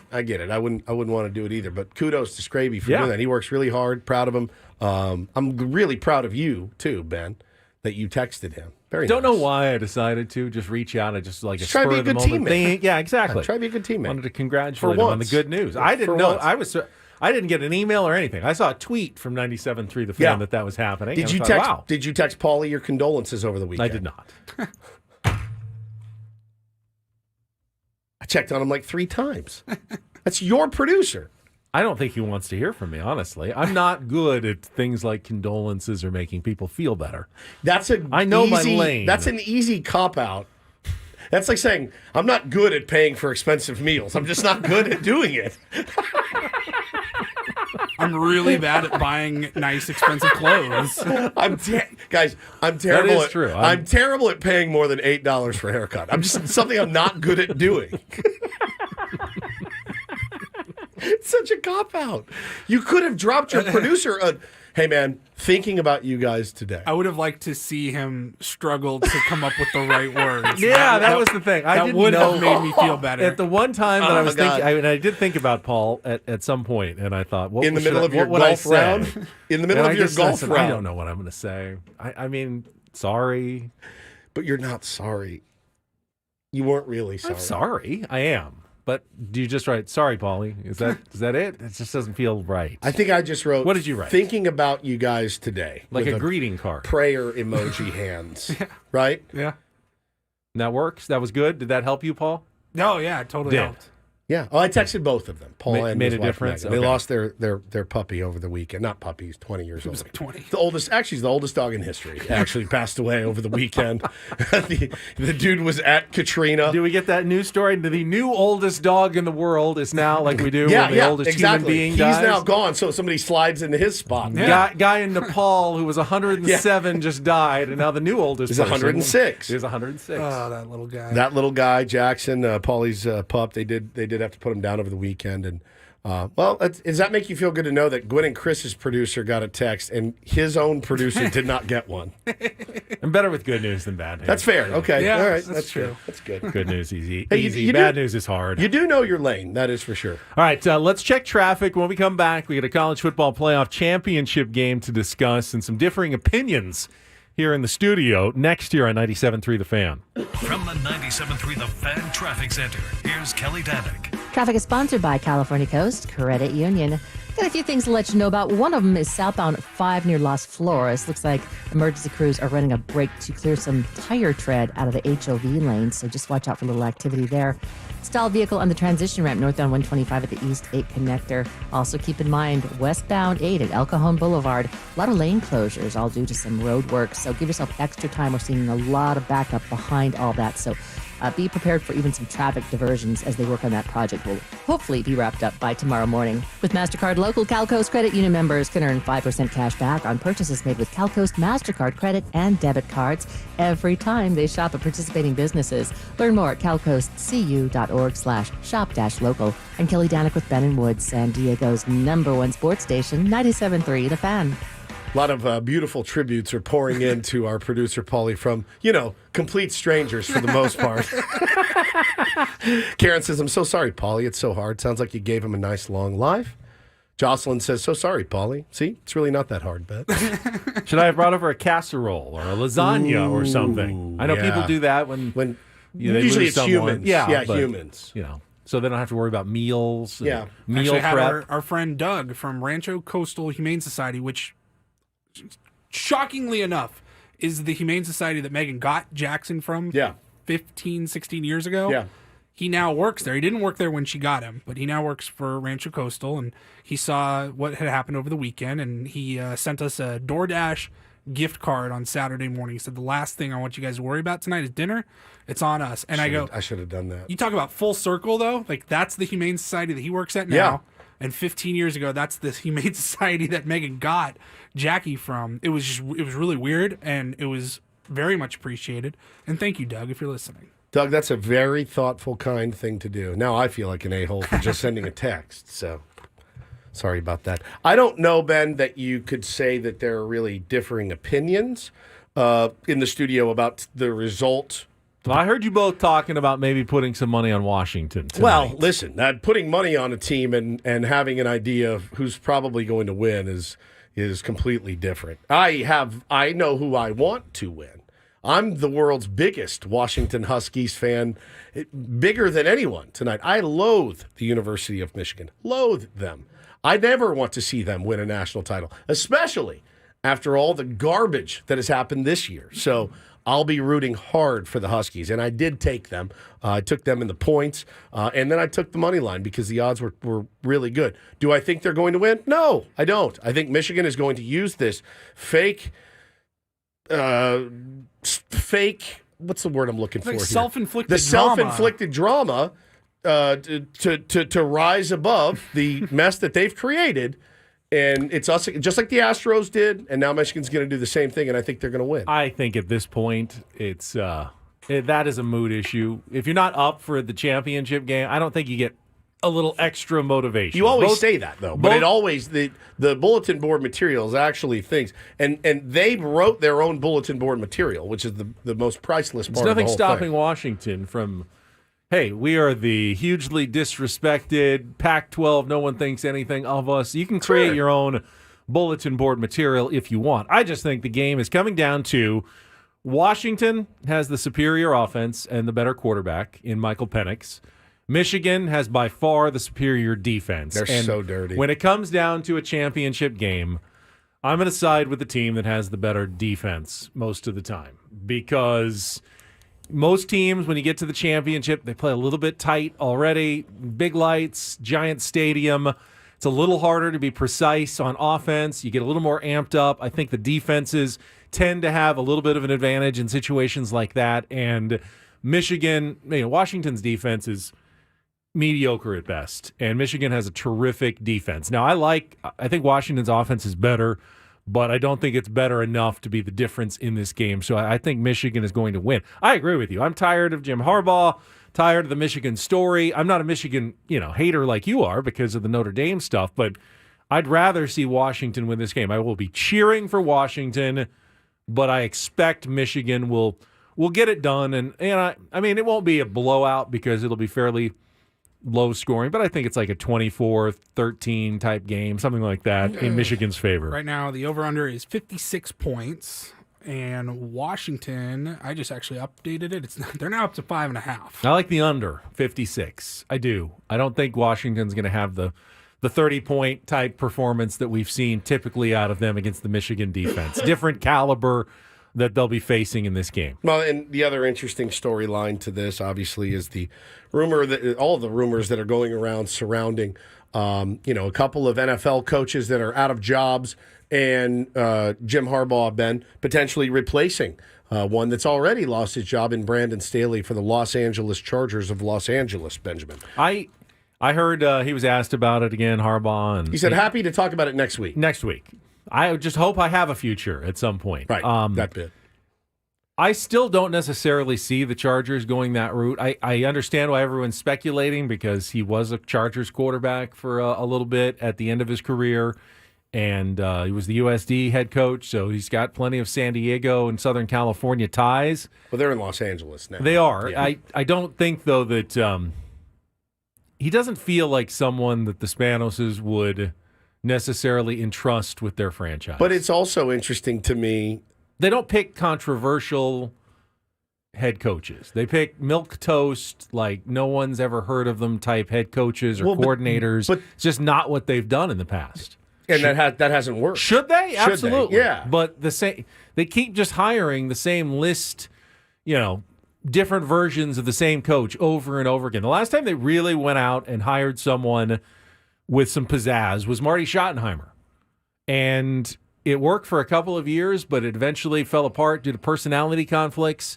And I think they've learned their lesson. I don't know if it was the right lesson to learn, but they don't want a big personality as their head coach because he tends to just doesn't rub well with the rest of the front office and organization. So I don't see why Jim Harbaugh would be any different if he came in as coach of the LA Chargers. Yeah, I can't speak to, you obviously know the history of the Spanos more than I do, but what they've been doing isn't working and has not worked. The Anthony Lynn's, the Mike McCoys, the Brandon Staley's, all hot for a second, but then just went to pot. And I think now if you're them, you need to make a splashy. No one cares about them there. Nobody. Oh, they absolutely need to do that. I don't trust that that's what they're going to do. They've already said they're going to concurrently try to hire a GM and a coach. I see people saying, but Bill Belichick covers Bill Belichick's not coming in without complete control. Complete and total control. And that organization doesn't give that out. They like separation of powers. They don't, but they need to. They need to. They have to. They don't do the thing that they are supposed to do or would be the smart thing in the past. They have a track record of this, and my guess is they will end up with someone like a Dan Quinn. He's had some head coaching experience, and he's a good coordinator, and went to the Super Bowl once with the Atlanta Falcons.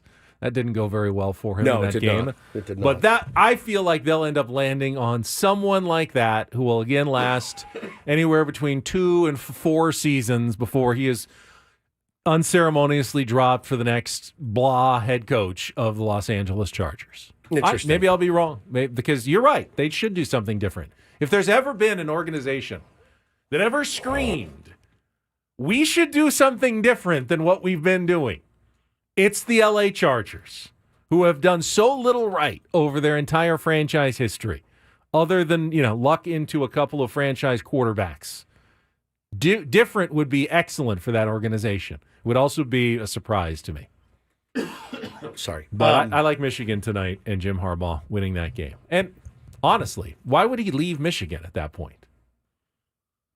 You can make more as a college football coach at this point. And is he done with all of the? Is it done? He served his punishment. I don't know. The punishment. Did it matter? Did it matter at all? Punishment this year, and they didn't lose a game. Yeah, it doesn't seem like it's that big of a deal, unless they're going to really hammer them like on scholarships and recruiting in the future and tie their hands like Pete Carroll when he bailed USC for Seattle to get away from the Trojans penalties that they were facing, unless it's really going to be like the death type penalty, which I haven't gotten any indication that that's where they're heading. Why would he leave Michigan? Yeah. College is a better spot to be for coaches nowadays than the cutthroat NFL. Unless you really just have always wanted to be in the NFL again, go back. He's done the NFL before. Brandon says in the chat, too, there's reports saying he's leaving Michigan regardless, whether it's the Chargers or the Raiders. I've heard it. The Raiders, certainly an interesting one, too. I love the guy that they've got. And all the players really enjoyed playing for him as well. I think they'd be foolish to get rid of Antonio Pierce. Me too. After how they finished the season. Just like they were foolish to get rid of, who was the last interim coach? The special teams guy. I forgot his name. He was the Chargers assistant for a while. Bisaccia, yeah. And they got rid of him after they made the playoffs when, that game where they beat the Chargers the last game of the season, but they didn't keep him as interim coach, make him head coach. Seems like Antonio Pierce is the right answer for the Las Vegas Raiders. Yeah. All right. Well, if he could leave and go, go for the ultimate prize, and that's to win a Super Bowl, Ben. So we will certainly see what happens there. Now, it's as far as tonight's game goes, pressure is squarely on whose shoulders tonight, Benny? Michigan, right? Yeah. The favorite. You're the favorite. Now it's gone up to 5.5, 5 points. You're the favorite now. If you're Washington, you're going to have to do things that you normally wouldn't do. I don't think you can just go in and play your game. I think you're going to have to take chances. I think you're going to have to throw the ball down the field. Michigan is going to be in that dude's face all night. But if there's one quarterback in college football that I trust to be elusive, to get out and avoid sacks and avoid pressures, it's him. That line is going to have to play the game of their lives tonight. Give that kid a second to throw, and who knows what could happen. Yeah, Kalen DeBoer, their coach, is not afraid to take some chances. 100%. So maybe that's the ticket to victory, like mix things up a little bit, throw in a couple of wrinkles that they didn't see coming. It's not impossible that Washington wins this game. I just think that they've got a lot to overcome with that superior Michigan defense. It's going to be nightmare fuel for me if Michigan wins. Absolute nightmare fuel, just so you know. I've got some friends at the game, and they, Washington made it to the college football playoffs, I don't know, 5, 6, 7 years ago, and they were, I think, a 4 seed, and they played Alabama, and they got throttled. I mean, Alabama just ran all over them. And I've been there. They kind of felt like that was going to happen. Like, you were excited to be there. Yeah. But also, you kind of knew. We're just lucky to be here, kind of a thing. They handled Texas, man. Penix was I was talking to them last night. It's totally different now. They're like, we actually have a legitimate chance. We feel like we have a legitimate chance. I hope it's close. I just hope it's close. By the way, congratulations to SDSU, won their second straight National Football Championship yesterday. That would be South Dakota State. Jackrabbits in FCS have won 29 in a row in the second straight time. Pretty amazing. All right, we'll come back. We got 2 hours remaining. Reset everything. I got the Dodgers still in my crosshairs coming up. Don't go anywhere. It's Ben Woods on 97.3 The Fan.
All right, we're halfway home on a Monday, January 8th, 2024. Ben and Woods, 97.3 The Fan. We're all just hanging on by a thread in here. I've been battling the kid crud all weekend, did a lot of bed rotting, which was nice. I needed the bed rot for sure.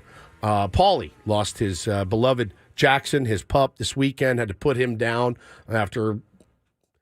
Reports are varied, but anywhere from 18 to 21 years old.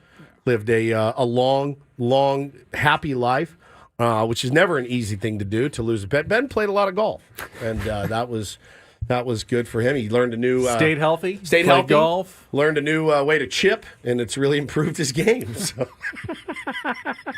Stands to reason. Which life would you like to pick out there if you had the choice of our three? That is true. That is true. I did not watch any of the Golden Globes last night. I had the football game on, and I was reading. I've been trying to read more this year, so I have this thing that Hannah bought me. It goes around my neck, and it's got two little lights at the end of it. And so now, where do the lights point? To the book. Toward the book. And it's like full mold. It's like you can move it. So it's like a horseshoe around my neck, but it's long and dangles down. It's like here. a neck pillow with lights. But it's not a pillow. It's hard. It's like, but it's malleable. You can move the lights and the angles. So Do you not have lamps? Well, we do, but my wife was asleep. Oh, so this keeps it dark in the rest of the room, but you can read the book in front of you. So I was reading a book last night to go to bed. I had the Bills game on mute, and she was sacked out.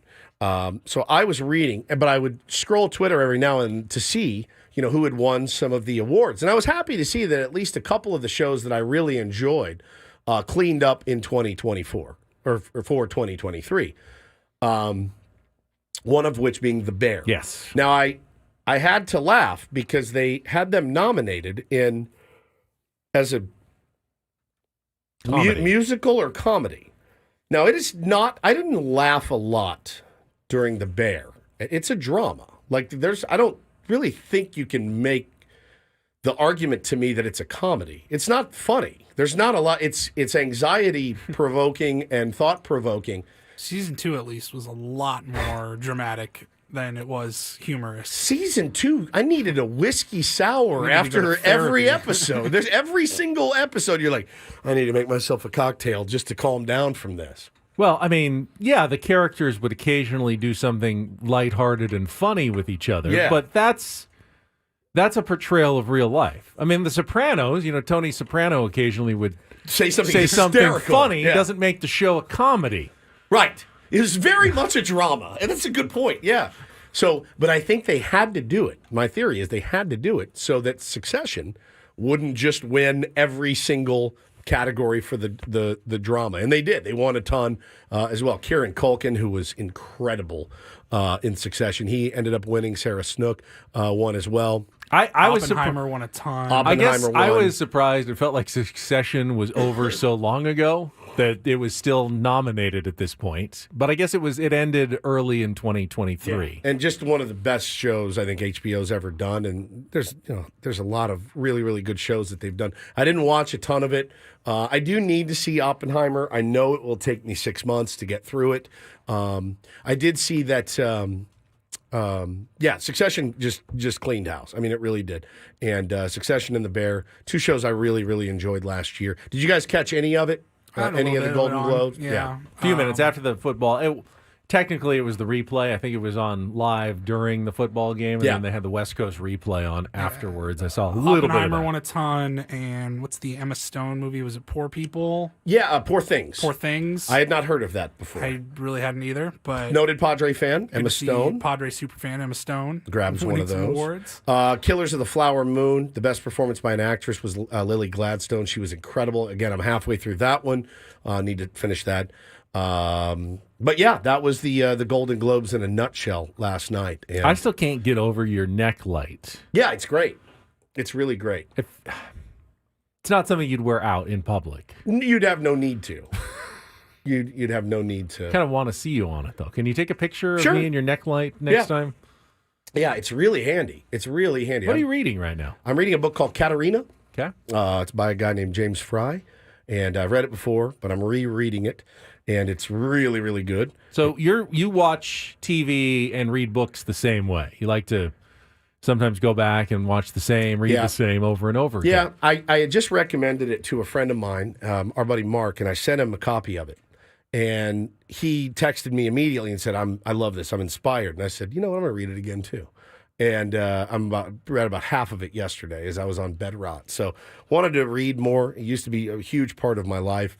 Now, instead of scrolling Twitter and stuff like that, which I still do, but I'm just trying to read a little bit more. I feel like it stimulates the brain a little bit better. I read a good book over our holiday break called Tomorrow, Tomorrow, and Tomorrow. What is that about? It's about an awkward computer game programmer and essentially kind of his life and with his friend who's a girl who's also a computer programmer, and they go to school together and then start a company, and it's their relationships and their They life. fall in love? It's more complicated than that. They have like a deeper relationship than love, essentially. Oh.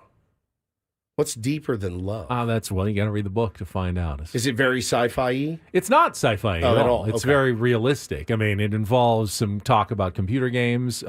It's set like more in the early 2000s, I think. Okay. So, kind of early days of computer games, and then follows their lives. But it was a very good book. Look how fancy we are. Just your favorite morning We're very sports literary. show. Should we start a Ben and Woods book club? I'm all in. Think I won't do it. I'm It's, starting a baseball team. By I will Gabrielle start the book club. Zevin is the author. Now, where did you get and Tomorrow and Tomorrow. Shelley said it was good, and she thought I would like it. And you read it? so- Okay. And I did. I enjoyed it. Good. So. All right, well, I got a couple of recommendations for you as well, whenever you're ready. I like fiction more than nonfiction. Thank you for that. I also like fiction more than nonfiction. People always recommend these biographies. I like and bios, though. I'm not a huge nonfiction reader, at least. I You don't- enjoy losing myself in a story. You don't want to read like a, I don't See, know, I'm Philip Rivers bio or Not really. something. I'm not a reader much anymore, but I would only read nonfiction. A bio. Yeah, bio or something written by somebody rather than. Well, it's kind of like I might as well just watch a movie if I'm just going to read fantasy. And that's the thing, probably why I didn't watch the Golden Globes all that much, is that TV and movies have kind of lost me lately. I've really struggling for a series to latch on to. Now that Craig Elston has his own show and he doesn't do Crossing Streams anymore, I'm basically rudderless. Now, did he do it on his show on Friday? I'm not sure. I think he did, but I missed that segment. I think he was doing his countdown of his top shows of the year, like he used to do with our show. Yeah, when we used to have a full segment from him. So I'm going to need that info from him. I don't know. I'm still so far behind in his recommendations So am I. that I'll never catch up. I'll never catch up and watch it all. No, I won't either. I don't know how he finds the time. That's all I have. That's fine. We can. I want to get back to some baseball talk here. I want to know why the Dodgers are in your crosshairs, because someone in the chat said being in Ben's crosshairs is like being in Mr. Rogers' crosshairs. To be fair, the Dodgers have done nothing wrong. Nothing. This offseason. You're jealous. I'm jealous.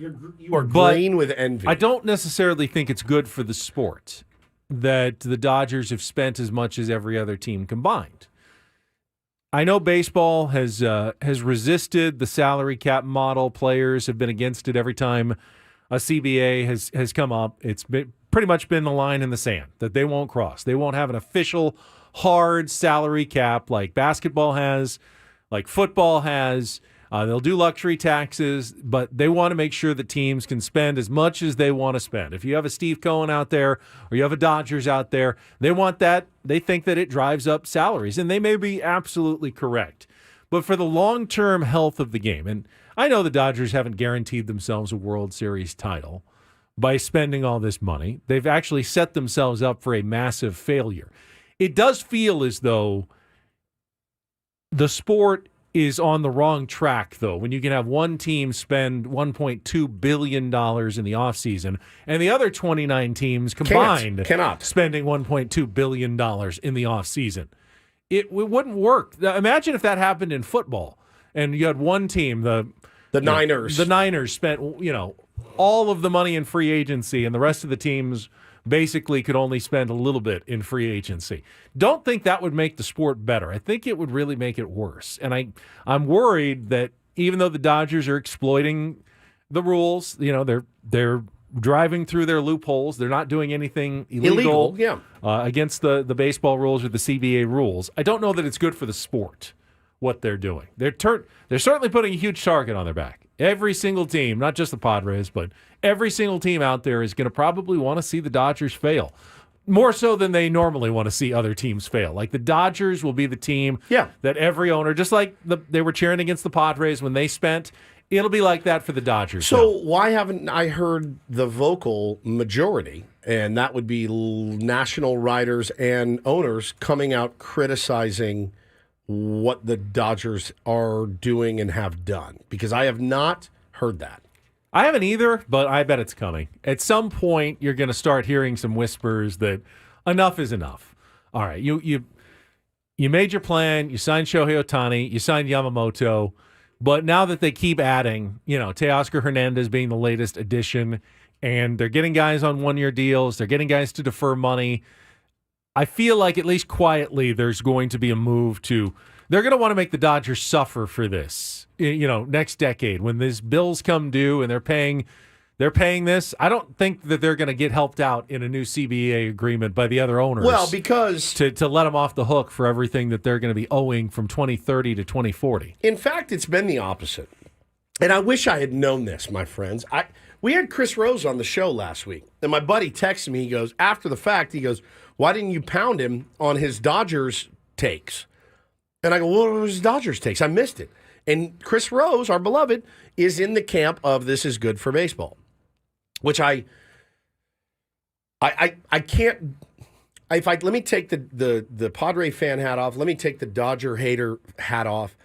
Is it good for baseball? I don't know. I mean, I think it's good for a team. If you can get players of that caliber to do the things that they've done, yes, it's very beneficial for your team. I don't know how necessarily it's good for the game of baseball. I think owners spending money is always good for baseball, but not just one owner. not just one owner. Yeah, spread the wealth out. And maybe the Dodgers will fall flat on their face, and they will have a terrible regular season, or they will get knocked out in the playoffs in the first round again, and maybe it won't be as big of an issue. But their plan, the Dodgers' plan, if everything kind of comes together the way they hope, they have put together a super team that they're hoping is unbeatable. And if they are right, and I hope they're not, but if they're right and they roll off, I don't know, like 5 or 6 straight World Series titles. Even 3 out of 5. And they're not really even, they're winning the division by 15, 20 games every single year. I don't think that's good for baseball, what the Dodgers are trying to do and the way that they're spending to get it done. And by the way, you're going to call me a hypocrite because we were so happy to see the Padres spending. First of all, Padres didn't even come close now to what the Dodgers have spent this offseason. Nobody ever has. Secondly, I actually kind of agree with that take that, the spending that the Padres did wasn't necessarily the best for the game. I would love to see every team do it, and I'm glad that they did, and they took advantage of it like the Dodgers did, and unfortunately it has not worked out for the Padres the way we hoped, but it's not necessarily great for the game to condense stars on just a few teams and have more Kansas City Royals and Oakland A's out there. You don't want to have an A's and a Dodgers playing in the same sport. Well, the Royals have outspent us, I believe, right now, in the offseason right now as it stands today. The Royals are actually spending money. The Reds are spending money. That is good for baseball. Yes, that's what you'd like to see. I think it's sour grapes a little bit on our part. Sure, last night when I saw that news come across about Teoscar Hernandez, I mean, I went, really? $23.5 million on a one-year deal, $8.5 million deferred. Good God. That's a lot of dough for an average outfielder. If you want to sign with the Dodgers, fine, sure, but at least make them pay what you would have made everyone else pay. Would Teoscar Hernandez really have taken a one-year deal anywhere else? Wasn't he worth a 3 or 4 year contract? Yep. And he's taking now less and deferring to go to the Dodgers. That, to me, is not great for baseball. Yeah, for sure. Hey, if they want to pay market rates for everybody, pay fine. them. Padres paid market rates. We did. They did. And more. That's on us, for their though. stars. That's on us. No, it's not. That's what it should be for everybody. But it's not. I think that's what's really bothering me is I feel like the Dodgers are paying not quite market rates for everybody with these deferrals and shorter contracts than other teams are having to pay. I mean, what did we decide on Friday? They're going to have Ohtani and Yamamoto next year for a total of what? $7 million or something Correct. insane. Yeah. Something in that 3 years, a total of $33 million. Something in that seems a little bit janky. And, again, I guess we'll wait and see how it plays out down the road with a new CBA that's coming in 3 years, I think. But yeah, something tells me they're going to be fine. They've got I think that's what bothers me as well. That they're going to be fine. That in 10 years, when the piper comes to pay, I don't think the Dodgers are going to have a string of 8 straight last place finishes as they reap what they sowed there, over the last few years. Somehow they'll find, and baseball will make sure that the Dodgers don't suffer consequences of what they're doing right now. For sure. I get it. And there is sour grapes in there. There is. No, there's a part of that Gotta for wear sure. it a little bit. Yeah, I agree. I understand that. All right, we got all the playoff matchups. I want to get through those as the NFL postseason is set. Talk about that coming up. If you want to give us a call, if you've got some thoughts on what we were just discussing, 833-288-0973. Probably have some time for some phone calls the rest of this hour as well. With Benno Woods back after a check of traffic here on 97.3 The Fan.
Not unexpected, but a fairly big sports and business announcement this morning. Tiger Woods ending his 27-year partnership with Nike. Wow. After $500 million in endorsements, $1 billion in sales generated, Tiger Woods will no longer be wearing the swoosh going forward. How does that happen? I think the contract was set to expire, and it was probably maybe somewhat of a mutual decision.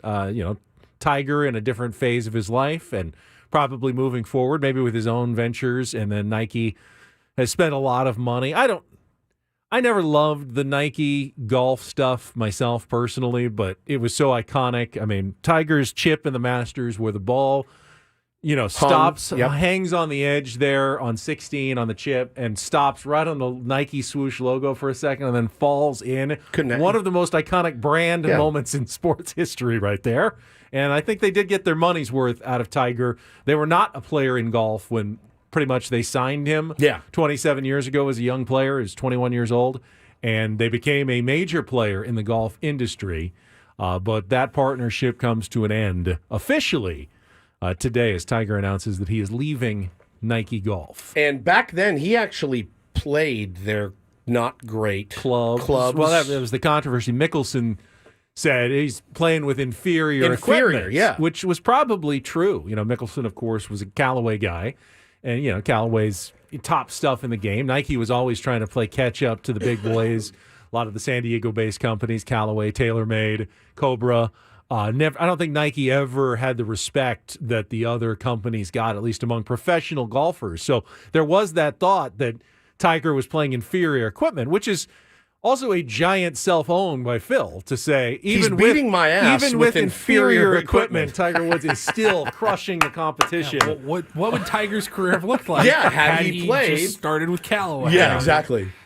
But I just thought that was an interesting note. I just saw that come across my feed this morning. That's wild. Of course, the PGA Tour season started over the weekend at the Century, Kapalua, just a few miles from Lahaina, all the devastation. That I know they raised a lot of money for charities there. And some people criticize, like, hey, you shouldn't be going there and, taxing the infrastructure. I mean, the last thing they want is people stop coming and spending money. Sure. To recover, they're going to need that tourism. And Chris Kirk, nickname the captain, of course, won the first tournament of the season by one shot over Sahith Theegala at the Plantation course at Kapalua. I watched the last hour. It was incredible. The views at that course are unbelievable. Fast greens, man. Holy smokes. They tore it apart. There wasn't a lot of wind. 29 under, I think, was the winning score. They basically could birdie every single hole. A couple of the drives, because it's so downhill, down a mountain. I think Max Homa hit the longest drive in PGA Tour history, at least since they started tracking them with the StatCast and the ShotLink. What was it? 477-yard drive down the mountain at Kapalua for the longest drive in Tour history. It's amazing. Yeah, I watched about the last hour of it to see how it played out. And Xander with a top 10 finish, made a nice eagle to get in the top 10 yesterday. I know he's very keyed on winning more tournaments this year. Just had a bunch of top 10s last year. No wins. No wins. Needs to start winning some. Our beloved Xander Schauffele, San Diego State Aztec. He'll be defending his Olympic gold medal, I believe, later this year in Paris as well, when they have Olympic golf back for the third time. It's going to be amazing. But Jordan Spieth made a little run at the end, had an eagle to try to tie for the lead on the last hole, didn't make it, but I think he finished third. So, you're missing John Rahm, you're missing Cameron Smith, some of the live guys. They still haven't worked that out. They're still in negotiations, figure out what the future of golf is going to look like. But this week is Honolulu. The week after that is Palm Desert, La Quinta, and then Farmers Insurance Open at Torrey Pines at the end of the month. So we're just a few weeks away from professional golf returning to San Diego. It's one of my favorite events of the year coming up later this month. I want to talk some NFL football. I want to get all of the playoff games. I want to talk about each of the matchups coming up here in a second as well. Just quickly, since make our picks now or just wait? No, we have to wait until later in the week, but we can discuss the matchups. Our first thoughts, at least. Is it still just two coaches who've lost their jobs? Has anyone so seen far just two. Any others other than the guys who were fired during the season, like Brandon Staley was fired, and Josh McDaniels was fired, and Frank Reich was fired during the season. But since the season ended, Arthur Smith of the Atlanta Falcons. Fired this morning, along and with Ron Rivera of the Washington Commanders. There's speculation that there could be at least 3 or 4 other moves that might still be made. Everyone's waiting on the New England Patriots to see what Robert Kraft is going to do. Of course, Bill Belichick had zero thoughts on it in his post-game news conference yesterday. Simply said, he'll, as he always does, we'll discuss the future with Robert Kraft in the next couple of days. It seems like that relationship is reached its end, but I wouldn't be like shocked if they decided to bring Bill Belichick back for another year. I would be at this point. I'd be mildly surprised, but I'm never going to be totally shocked if they decide they just can't pull the trigger. It can't be an easy decision for Robert Kraft to get rid of Bill Belichick. You could say, hey, let's give him one more year. But I think at this point, do you see him turning things around in New England? Nope. The quarterback situation is a disaster.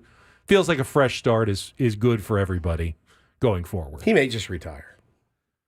He doesn't sound. He doesn't sound like someone who's going to retire. Yeah, he may just retire. Just call it a day. Just be miserable. 71 years old. Yeah, just instead of moving out here. I just don't know. It seems like the only thing that he really likes doing is coaching. I think he likes to fish. I think I think he's an avid boater. Boater? Is that what you call it? Seaman. I think he's a huge seaman. All right, we'll go through the matchups of Wild Card Weekend. 6 games coming up. We'll talk about that coming up next on San Diego's #1 sports station, 97.3 The Fan. Ooh.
Quote from Stephen Woods during our commercial break.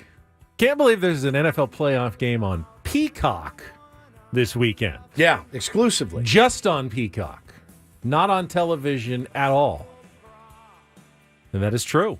If you do not subscribe to Peacock, you will not be able to watch all 6 of the NFL playoff games this weekend. You will only have 5 of them that are available to you. And as you can expect, there are people who are unhappy about this. I'm not a Peacock subscriber.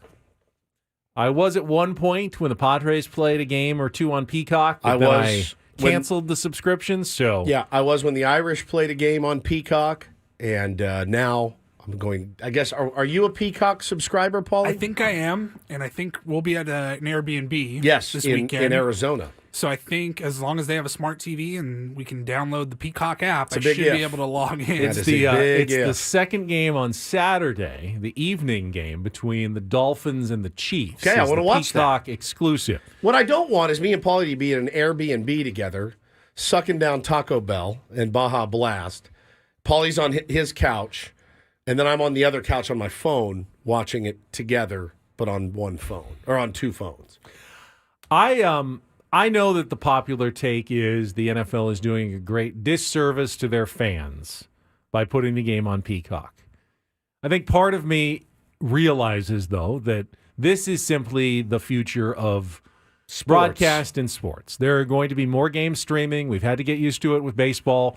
Of course, it's going to happen more and more in football. And nothing is going to drive people to go subscribe to Peacock more than knowing that's the only way they can watch an NFL playoff game. Here's what I would say, though. I would think it's a win if you just get people to download the app on their phone and watch the game. If I was NBC and Peacock, I would make it only available on Peacock, but I'd make it available for free. It's a good idea. Just to get people to download it. Hey, offer like a free trial or whatever, just to get people to download it. And, some people stick around and maybe start paying. Others will probably cancel, but the app will still be on their phone, and they'll think about, hey, a new show comes out. Is that on Peacock? Oh, that wasn't that hard to watch. Yellowstone on Peacock. I learned how to stream that. Maybe I should subscribe. But for the first NFL playoff game, I would have said, okay, it's on Peacock. Make it available for free, though, for everybody. But they're not. You've got to actually pay the subscription fee, I believe, to watch this game. They don't have the 7-day trial. They might. I don't know. If you haven't signed up before, maybe you can get an initial trial and then cancel. Most websites do. Tommy makes a good point here. He says Peacock's $5.99 a month. They offer a student offer for $1.99 a month. Doesn't do us any good, but not a terrible price for a streaming service. Yeah, you're right. That's not bad at all. Now it's not a Netflix with a massive catalog or a Prime where you get your deliveries and everything as well. It's just a fairly smaller catalog of shows. For $6, I'll watch. I'll pay. If you're a soccer fan, they have all the Premier League stuff. If you're a golf fan, they do a lot of the streaming of PGA Tour stuff. And they have every NBC show that was ever made. Okay. So if you like NBC, The Office and all. You can watch SNL. People in the chat loving Peacock. They love it. Can't get enough Peacock. So maybe this will inspire some people to subscribe, but that is the one game. We'll take a look at all of the matchups. Chris, if I want to talk streaming services, I'm listening 10 to 2 now. Thank you very much. Very good point. Fair enough. Very, very good point. We'll go through all the matchups coming up after a check of traffic here on 97.3 The Fan. From the 97.3 The Fan Traffic Center, here's Kelly Danick. Traffic is sponsored by San Diego Imperial Valley High-Intensity Drug Trafficking Area. Got a collision involving a motorcycle. This could be partially blocking the transition ramp eastbound 52 to the northbound 15 connector. Meanwhile, give yourself plenty of extra time if you're heading out of the East County. That roadwork's got multiple lanes shut down westbound 8 at El Cajon Boulevard. Did you know fentanyl is being sold on social media disguised to look like prescription medications? If it doesn't come from a doctor or pharmacist, then it likely contains fentanyl. Talk to your kids today before it's too late. Get the conversation started at thetimesnow.org. I'm Kelly Danick with Ben & Woods, San Diego's #1 sports station, 97.3 The Fan. All right, first matchup Saturday afternoon on NBC, not also Peacock, but you can watch this one on television. The Cleveland Browns, the number 5 seed in the AFC, on the road against the AFC South champion Houston Texans. I think this is an interesting game. C.J. Stroud's first playoff game. I don't know who I'm going to pick yet. We'll do our picks later in the week. I certainly think the Browns are the better team, but being at home can make a huge difference in a playoff game like this. Feels like it could be a fairly even matchup ultimately in this It's a game. pretty good matchup between those two teams. I mean, at some point, wouldn't you think the shine will come off of Joe Flacco? At some point, don't you think he's going to revert to being the Joe Flacco that didn't get him a job? You know what I'm saying? At some point that would happen, but tough to bet against a guy that's won a Super Bowl before, going up against a rookie who's had a monster season. I don't think anybody had the Houston Texans in the playoffs. Just a pretty badass story. If you like sports stories, that's just a good sports story. Both of those teams matching up. Any early lines yet on those games or no? Paulie's got some of the lines, I think, on the matchup. Probably so like far. a 3, probably Texas home team. I don't know. To me, I feel like it's almost a pick 'em on that game. I bet it's very close to even matchup. The Browns had more wins, obviously, in the course of the regular season. The Texans, though, get the home game, kind of offsets that. So Browns have a really good defense. Yeah. You know, we'll see what happens, but I like that story. It's a good story. Let's see that one. If there's an early line, 3.5, 2.5, 2.5. Okay. 2.5. Cleveland. Cleveland. Minus So 2.5. the road okay. team is actually home the favorite team, in that one. The dog, the home All right, dog. and then the second game on Saturday is that Peacock-only game. The Miami Dolphins, who could have won the division if they had beaten the Buffalo Bills last night, could have had a home game at Hard Rock Stadium. Instead, will go on the road to face the Kansas City Chiefs, who got to rest their starters. Patrick Mahomes and Travis Kelce did not play in a 13-12 win over the Chargers yesterday. Ultimately, though, the Chiefs have been pretty disappointing over the course of the season. They won a fairly weak AFC West, so they got the home game. The Dolphins, though, seemed like the better team for most of the year. The question is, can they overcome having to play on the road against a very experienced playoff team in the Chiefs? Do the Chiefs have another level that they can find here in the postseason? Such a It's going to be less than 20 degrees. Is that right? This weekend in Such Kansas a City. tough draw, man. First round, Dolphins just really needed to handle their business, and they didn't. Can the Chiefs just all of a sudden turn it up? They have not looked like the Chiefs this year. As somebody They didn't score an offensive touchdown yesterday. Now, again, they were sitting their starters, but it's the same problem every week. That offense just is not what it sputtering, was. If you will. But it's Patrick Mahomes. You know, he is a big-time player, makes big-time plays. Does he have the playmakers around him, Ben, to help him? His receiving core has cost him 3 games I can think of off the top of my head. You know, literally cost him the game. And so, yeah, I'm probably going to lean. I would probably lean heavy towards the Chiefs being at home. Crap weather. They've done it. They've been there before. Dolphins, a fun story, though. Really, really good team to watch. Fun team to watch. My guess is the Chiefs are a slight favorite in that game on the odds. So we've got those are the 2 Saturday games. And then on Sunday, the early game, 10 a.m. West Coast time on CBS, is the Steelers at the Bills, who are in their home game, and a date against, how about the Pittsburgh Steelers? How about them? I saw a lot of tweets going out this year, a lot of tweets going out over the weekend. Not just this year. Can we give every year? Can we give Mike Tomlin just an insane amount of credit for the amount of, let's be honest, spare parts that he has been able to throw together and win what, 10 games this year? Kenny Pickett, Mason Rudolph. Get out there. They're not a great team. No. But Mike Tomlin, I know he won't win Coach of the Year this year. It'll go to Kevin Stefanski or might go to the Dan Campbell. The could go to the Texans. Texans coach, D'Amico Yeah, Ryans. There's a lot of guys who probably have more buzz. But in my mind, Mike Tomlin Solid is as it gets. kind of Coach of the Year almost every year. Solid as it gets. He may not have a great team, but he'll get about as much as he can. Has he ever had a losing season? I don't think No, he has. never. I don't think he's That's ever had a insane. losing season, and he hasn't had the best players over and over again. And he's had bad. I mean, they had bad moments this year where they looked like they were terrible. Somehow he always digs out of it though, and finds a way for the Steelers to be at least decent. Now, I don't think they're going to beat the Bills in Buffalo. That's a tough matchup in the first round, unless they can force Josh Allen into some of those mistakes that we saw early in the season. We saw early in the game yesterday against the Miami Dolphins. That is the Steelers' best chance of victory. You know they'll have a good game plan, though. That's the early game on Sunday at 10 a.m. Then at 1:30, the Fox game, just a very traditional afternoon NFC playoff Fox game. Packers at Cowboys. It'll be Mike McCarthy going up against his old team. Cowboys did not lose a game at home, I think, all season long. To me, if there's one that feels like the most lopsided matchup of the weekend, this is it. 2 seed against the 7 seed. Packers have played well at the end of the season to get into the playoffs, but I don't think they're on the same level as the Dallas Cowboys. I don't see them going in and pulling off the upset. And the question is, can they cover? I think that spread started at 7 and is only going straight up. They got a lot of early money on the Cowboys that's driving it up. So we'll see later in the week where that number gets to and whether we think the Packers can actually cover that one or if the Cowboys are going to win that one in a rout. It's the Cowboys in the playoffs, Ben. It's Mike McCarthy in the playoffs. That's true. You know, grew up there, seen it a million times. I know it's been a rough go for the Cowboy fans over the last 25 years, basically. I wouldn't. Early line is Dallas -7.5. Yeah, I think it started at 7, so it's already moved. Already moving half up. a point toward Dallas, and that's a big half point from 7 to 7.5. No doubt. That's one of the critical ones. So there was a lot of early money coming in on the Cowboys at 7 as a touchdown favorite. That Saturday game? That's the Sunday afternoon game on Fox at 1:30, and then the NBC Sunday night game, actual NBC, not Peacock. Rams at the Lions, just loaded with storylines as Matthew Stafford goes back to Detroit. The Lions get their first home playoff game since 30 years. 30 years. Haven't won a playoff game since 1991, since Barry Sanders was on the team.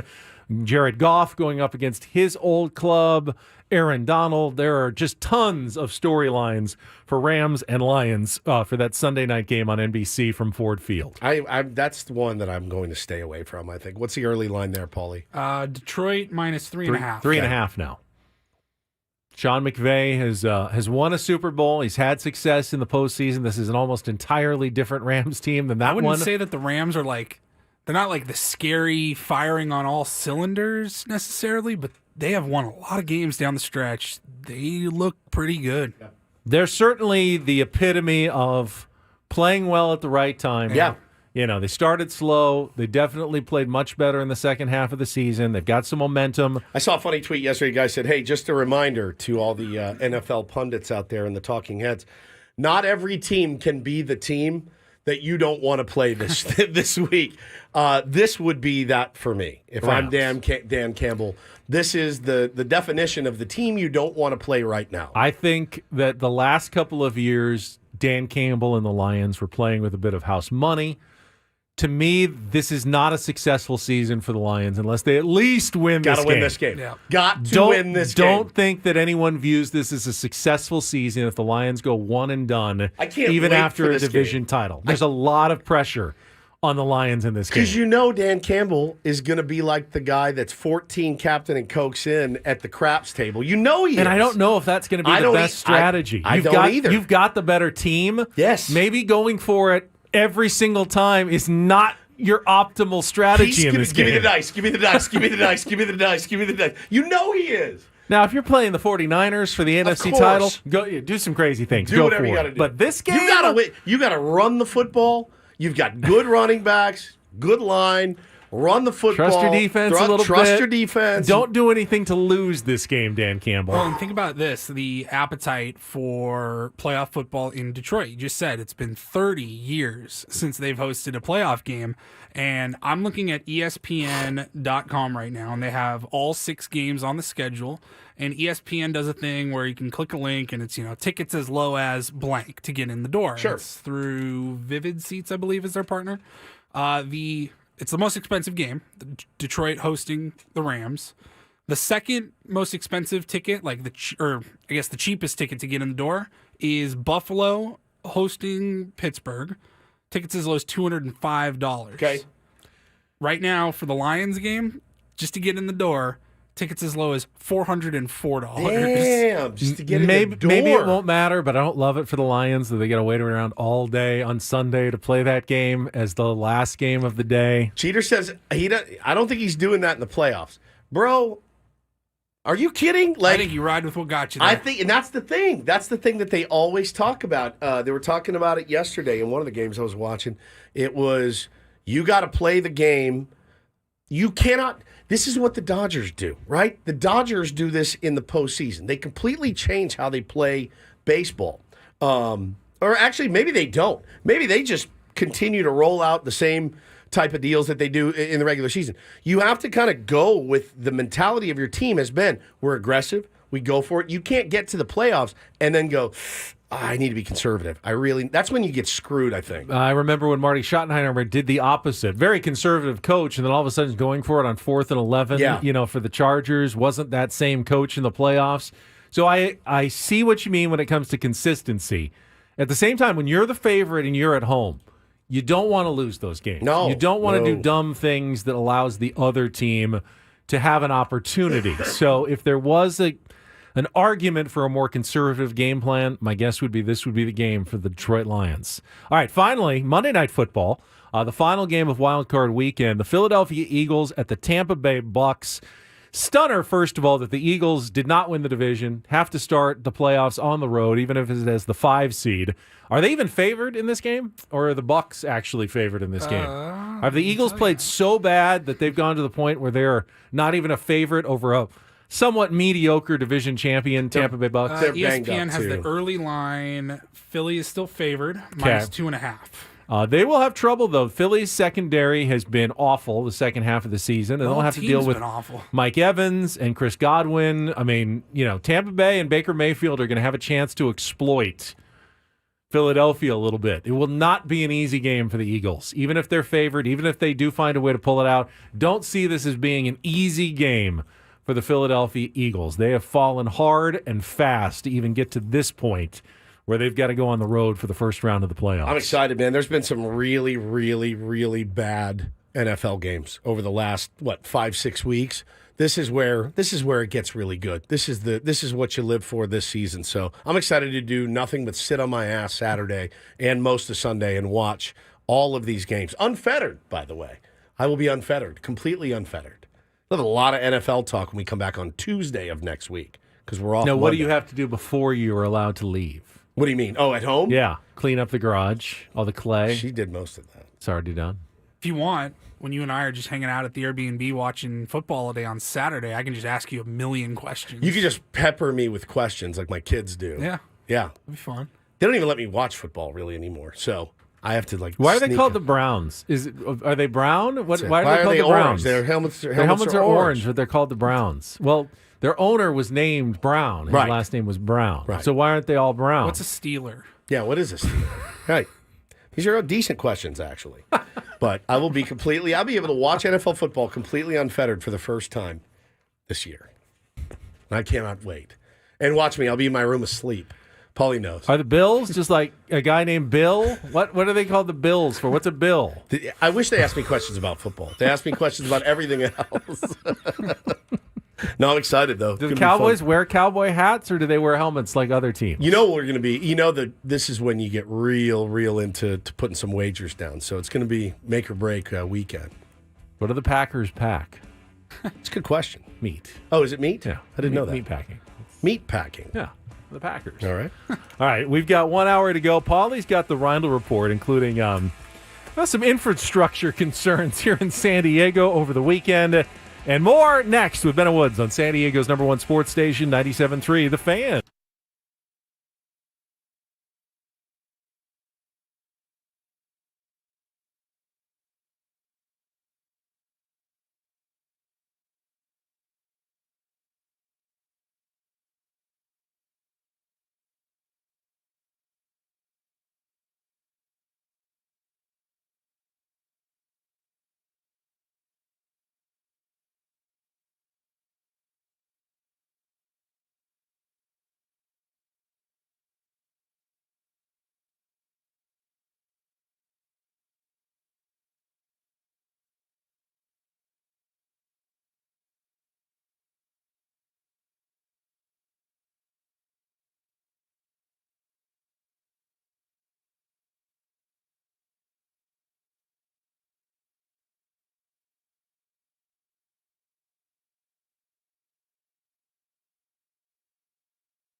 I mean, he didn't say it was off the record, so I think you're safe. I think he's contributing to the show. Oh, okay. Well, I never know. I get nervous.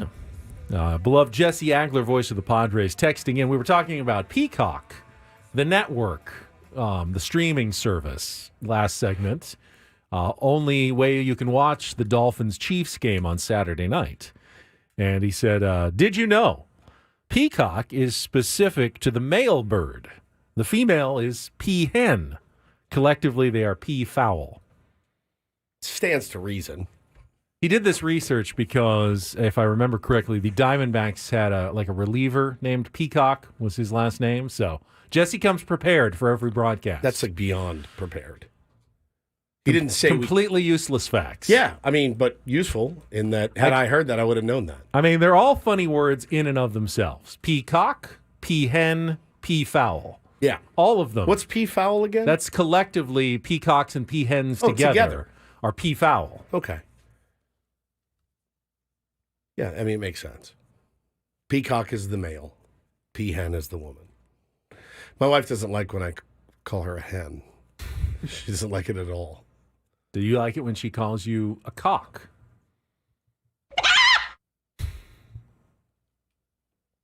Because the male bird. What? That's the opposite. You guys see my soul flying across the room out into the street? It's gone. Whew. Never thought it would be you. Thought it would be me. Just using proper bird terminology here. Where do we go from here? I don't know. Probably the Reindl Report. It's probably a good idea. Fair enough. If I had Let's to guess. just get it started. That was And egregious. get things started here with our today's edition of the Reindl Report. Now tuned into the greatest. Welcome to the Reindl Report with Paul Reindl. Hi, Paul. All right. 2 stories from the world of sports that we haven't gotten to yet. We'll start off in Major League Baseball. And 1 story that you didn't know you needed. Are you laughing, biatch? It's the Reindl Report Hey, Paul, how you doing? Okay, how are you? on 97.3 The Fan. Are you ready to bless the mood? I need some help, please. That was good. Can I get a oh yeah? Oh yeah. All right. All right, indeed. Our very own peafowl, P. Reindl over here. What was the answer to the question, by the way, Woods? What's that? Do you like? Oh, Do you prefer Hannah calls you that? she doesn't call me that. Okay. There's a word that she calls me that has that in it, but I can't say that one. That's one of the 7 dirty words. Yeah. That would be immediate exit today. Immediate.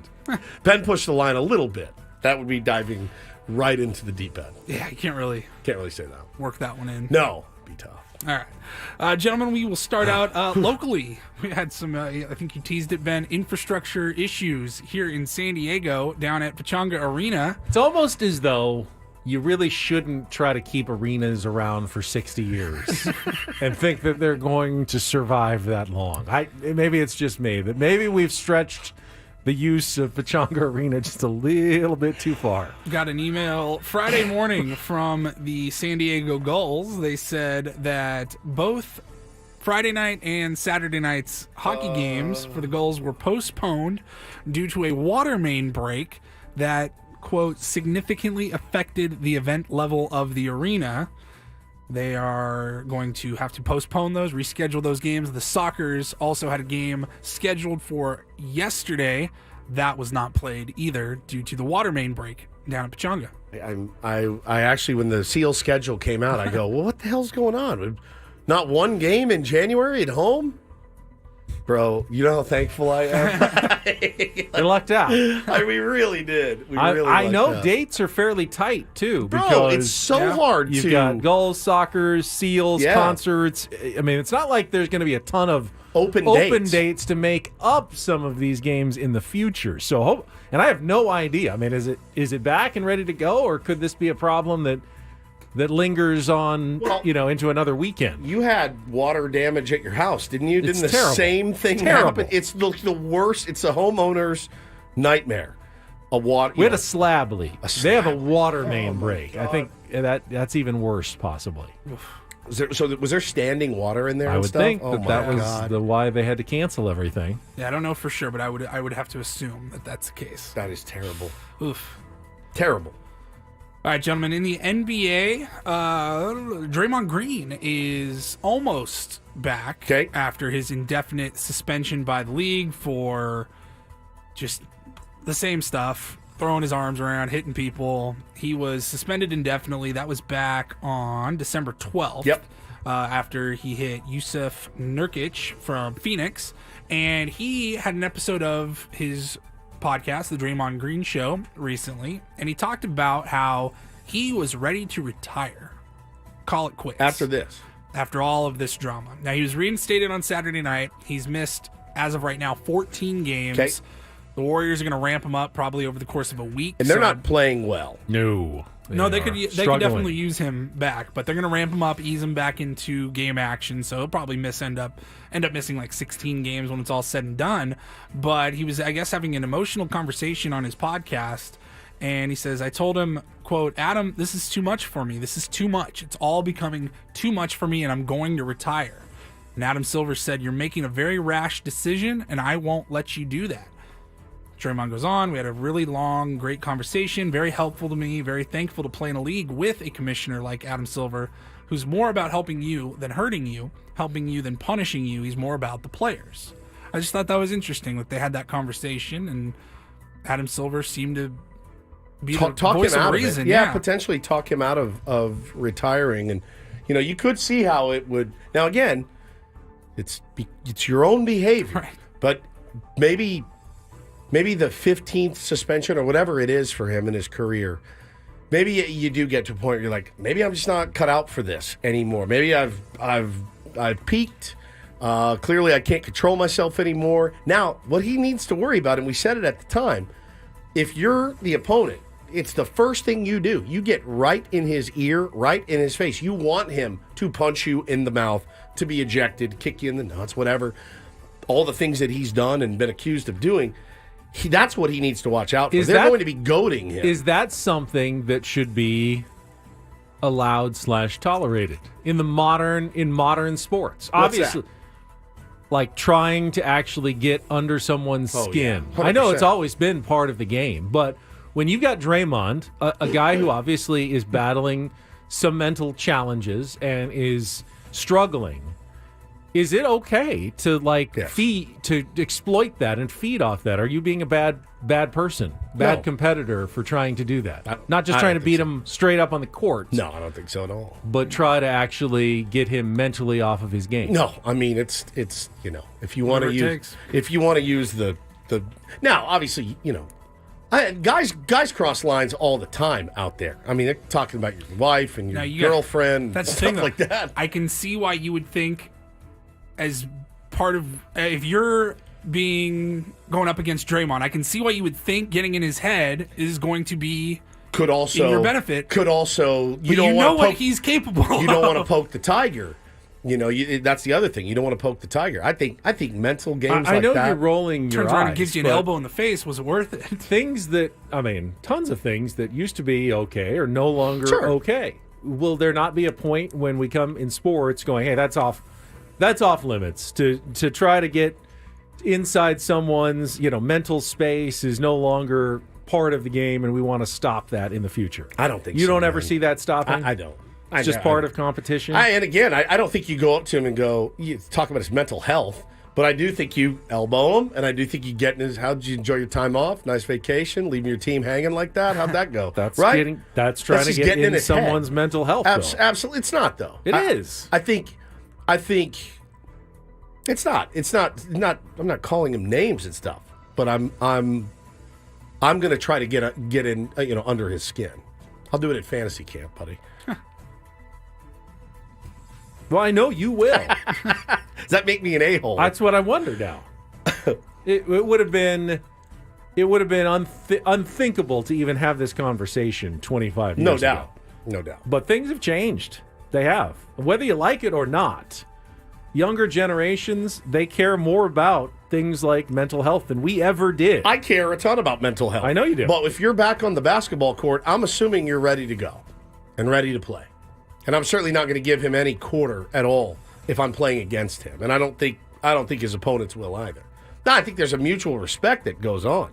But I'm not saying ease up on him, but you don't have to talk to him to play basketball against him. I guess not. But you can keep shoving him, poking him, that's part of the game. Right. But you don't necessarily have to speak to him.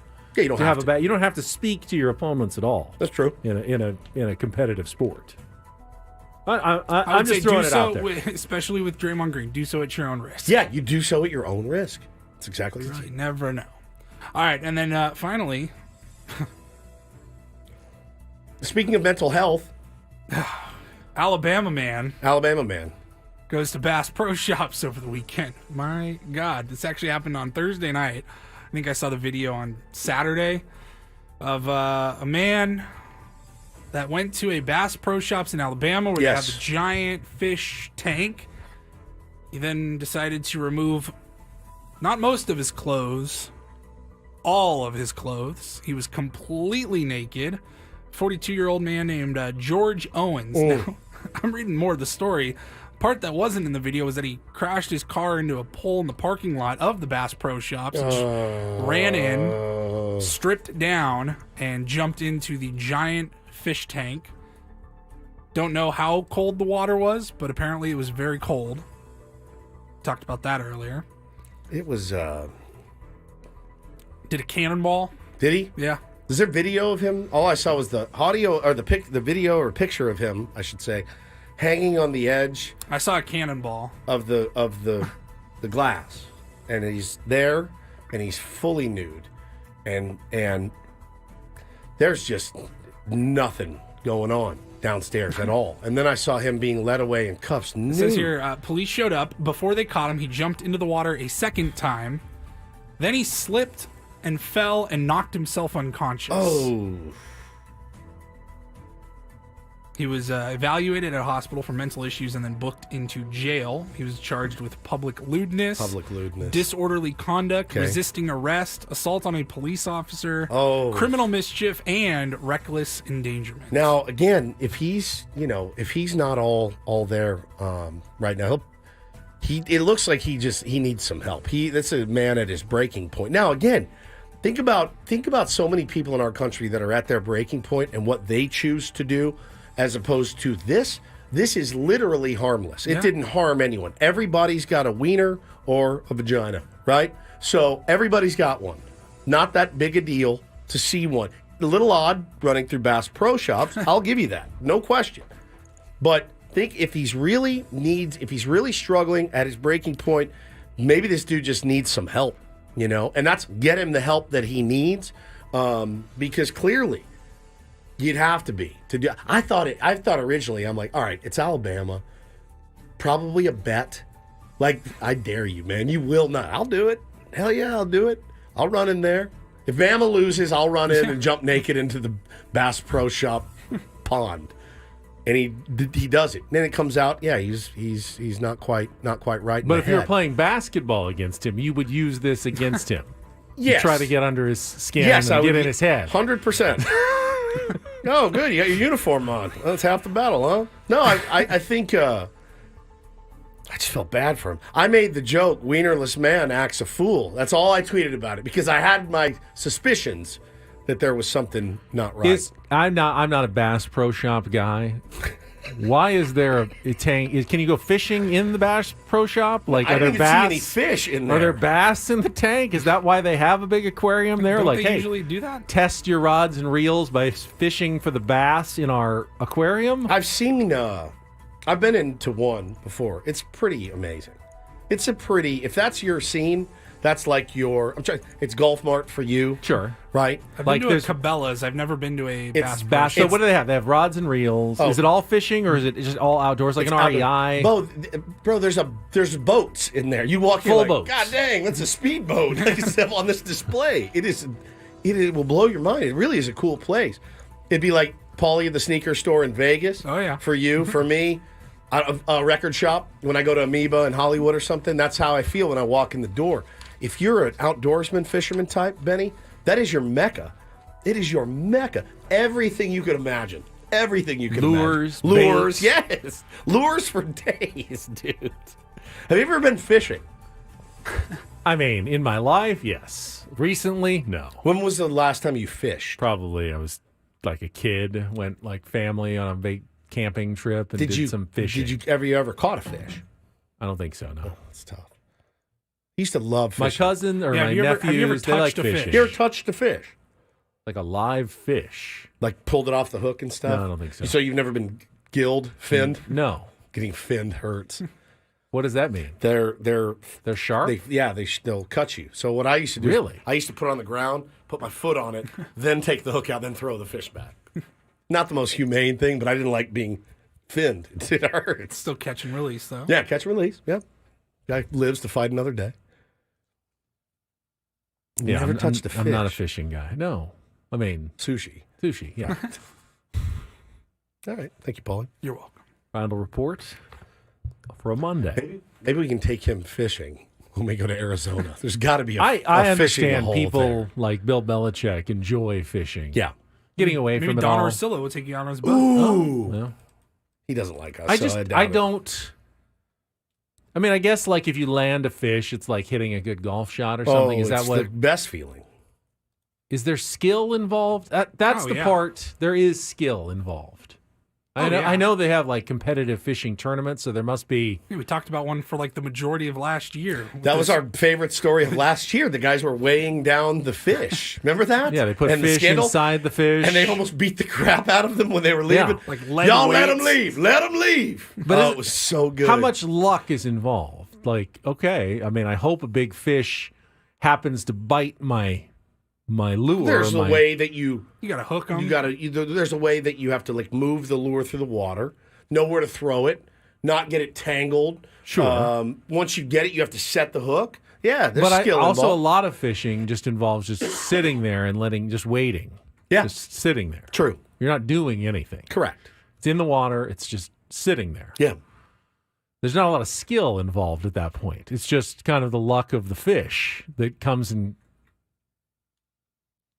eats the Fishermen bait. are literally going to come for your head I today. know, They're I going know. to come for your head. know. We just got a great question. I would like to talk about this. Okay. Tease it. Alex just tweeted us. I have a question. Am I wrong for wanting to have the NFL playoff games on at my baby shower? Obviously for guests and not for myself. You are on thin ice, my friend. All right. We will throw out our opinions coming up next after a check of traffic. Ben Woods on 97.3 The Fan.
You're a braver man than I must say. Benjamin Higgins. Welcome back, Ben and Woods 97.3 The Fan. Got a follow-up question, actually. So what requires more skill to be good at?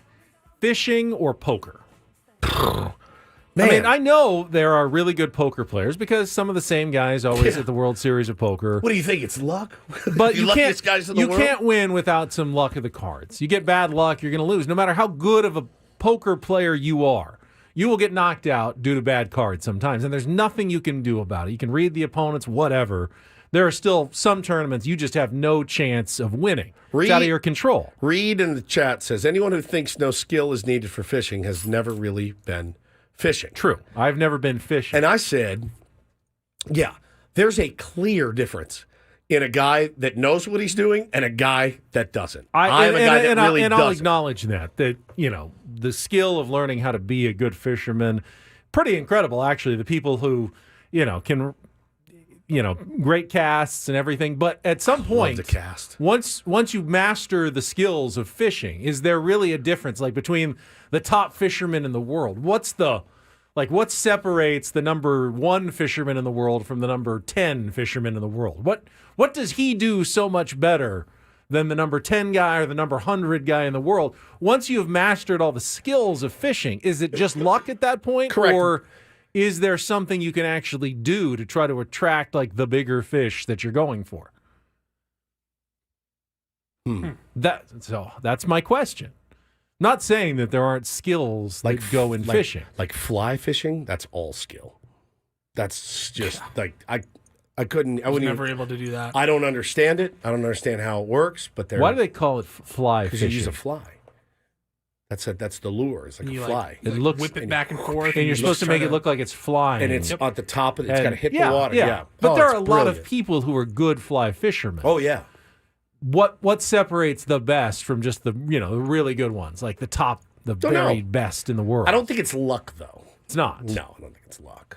It's knowing where to go, when to go, time of day to go, what to use, how to use it. I think it's crazy good to be a good fisherman. I never was a good fisherman, but I like to cast. My problem was I would always do I love the really long cast, but I would, run to the edge of the dock, do the long cast, and then you'd see your bait go off into the other direction. Crap. You had to reel it all the way back in. Put another minnow on there. I think I remember I would throw it out there, and the line would be in. It would be in for like 2 minutes. There's and a cork. And I'd wonder, is there something down there? Should and I'd I keep reeling it back up? Oh, nothing there. Nothing and there? Back out, and I'd wait 2 minutes. And is there something there? No, there's nothing there. Maybe some seaweed. Just got some seaweed again. Oh, when you think you have a bite, oh yeah, look at this. You pulling a tire or something. I took Bo a couple summers ago. We were there for like 3 hours. He goes, "This is the worst." I don't know that he has wanted to go back. He has gone back once with his uncle, but I'm not good at it. I don't have the patience for it. But the guys that are good, you can tell that they're good. Like Don Orsillo fishes a lot. I don't know how good he is. He rarely catches anything. He's always posting pictures casting of fish. aspersions on Don's fishing skill. He went like 6 months without getting one fish. I mean, it was like, all right, another O for today. I'm like, God, I think I would stop going if I went 15 times in a row and didn't catch a thing. Maybe he just didn't have the ability to go at the right time. Potentially. Because of his other job. Because of his other job. I want to ask, you had brought up the question. Someone had a question in the chat, or was it on Twitter? It was on Twitter. About whether it's okay, you're at a baby shower. Yeah. Can you put the football playoff games on? To me, it's an easy answer. Of course. If there's football on, why wouldn't you put it on? Even if you're the host of the party, don't you want the people who are interested in football to have something that entertains them? Or are you forcing them to play like the diaper games and everything like that?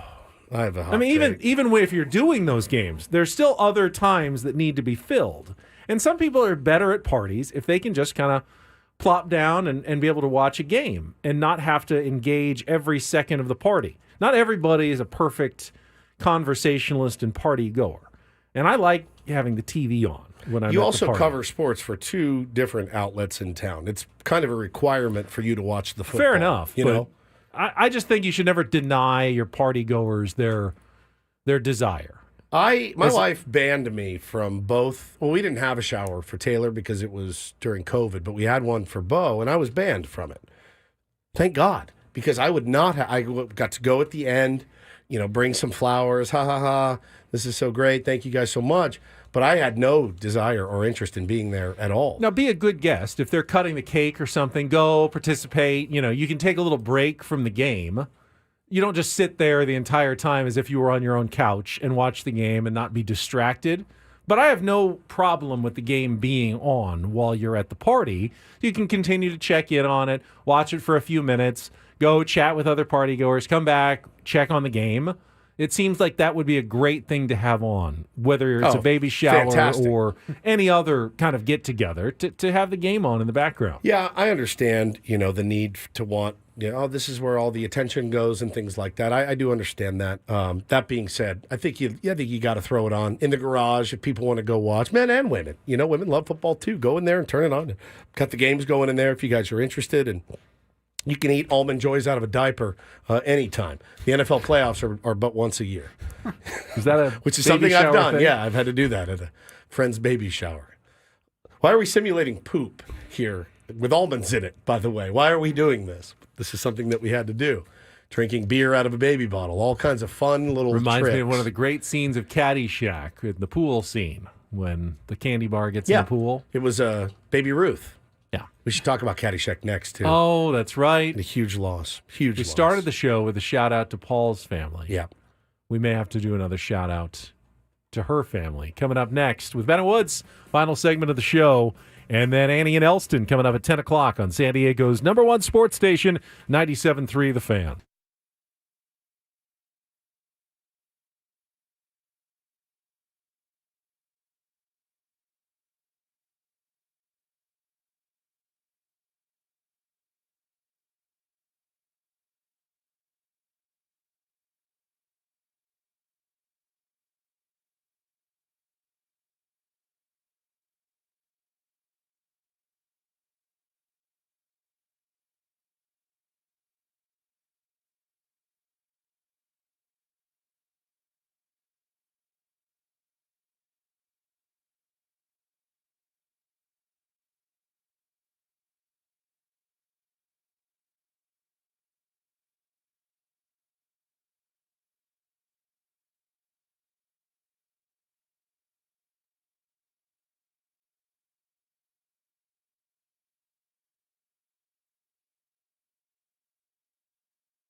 Sorry I didn't text you after your loss this weekend, Woods, but I know one of your favorite actresses passed away. I was very upset to see the news that Cindy Morgan, the great Cindy Morgan, passed away at the age of 69. She was Lacey Underall in Caddyshack, who she absolutely just stole the movie. For a young, when did that movie come out, by the way? What, 1979? Is that maybe? right? That can't be. I was going to say like 83, 80. You tell me. Let's see. Caddyshack. 80. 80. Okay. 1980. I was 5 years old. Probably didn't see it till I was 10. Probably really didn't see it till I was 12. You know what I mean? Probably really didn't get it until I was 12, 13 years old. Cindy Morgan, certainly a highlight for me and many young men of my age and species when we were kids. She gave a lot in that movie. She really did. One of the most beautiful, sexiest women I had ever laid eyes on, a 13-year-old Stephen Woods. She was also in the movie Tron. With Bruce Boxleitner. Yes, and Jeff Bridges as well. She'd done a lot of TV and stuff. She was active on social media, active on Twitter, would do, signings and things like that. Seemed to be a really lovely person. And don't know how she passed away, Ben, but she did pass away over the weekend at the age of 69. And I just was devastated to see the news. I loved her. She was my dream girl. When I was a kid, she was my dream girl. Like the confidence she had. She was obviously bad in the movie. Her character, she was a bad seed. She got sent away from Manhattan to, where was that supposed Bushwood, to be? Which is in, was Florida, it I think. Kansas, I think. Or Was it? something. I thought it was set in, it was filmed in Florida. Right. No, but it was I don't supposed to be, know where Nebraska. Set in Nebraska. Nebraska? Yeah, Really? I don't yeah. think I knew that about Caddyshack. Set in Nebraska. So she got sent away, because she kept getting in trouble. She was going to bullfights on acid and skinny skiing and all these things that with 13-year-old me goes, what is this? What is this? Who is this You know person? what how old was Lacey Underall supposed to be? Like 21? I could never tell. 20? Because, she went after Chevy Chase, but she also went after Danny Noonan. Yeah. And I never totally could peg her age in the movie. I just loved her. Loved her. And you can leave it at that. Shout her out, Paulie.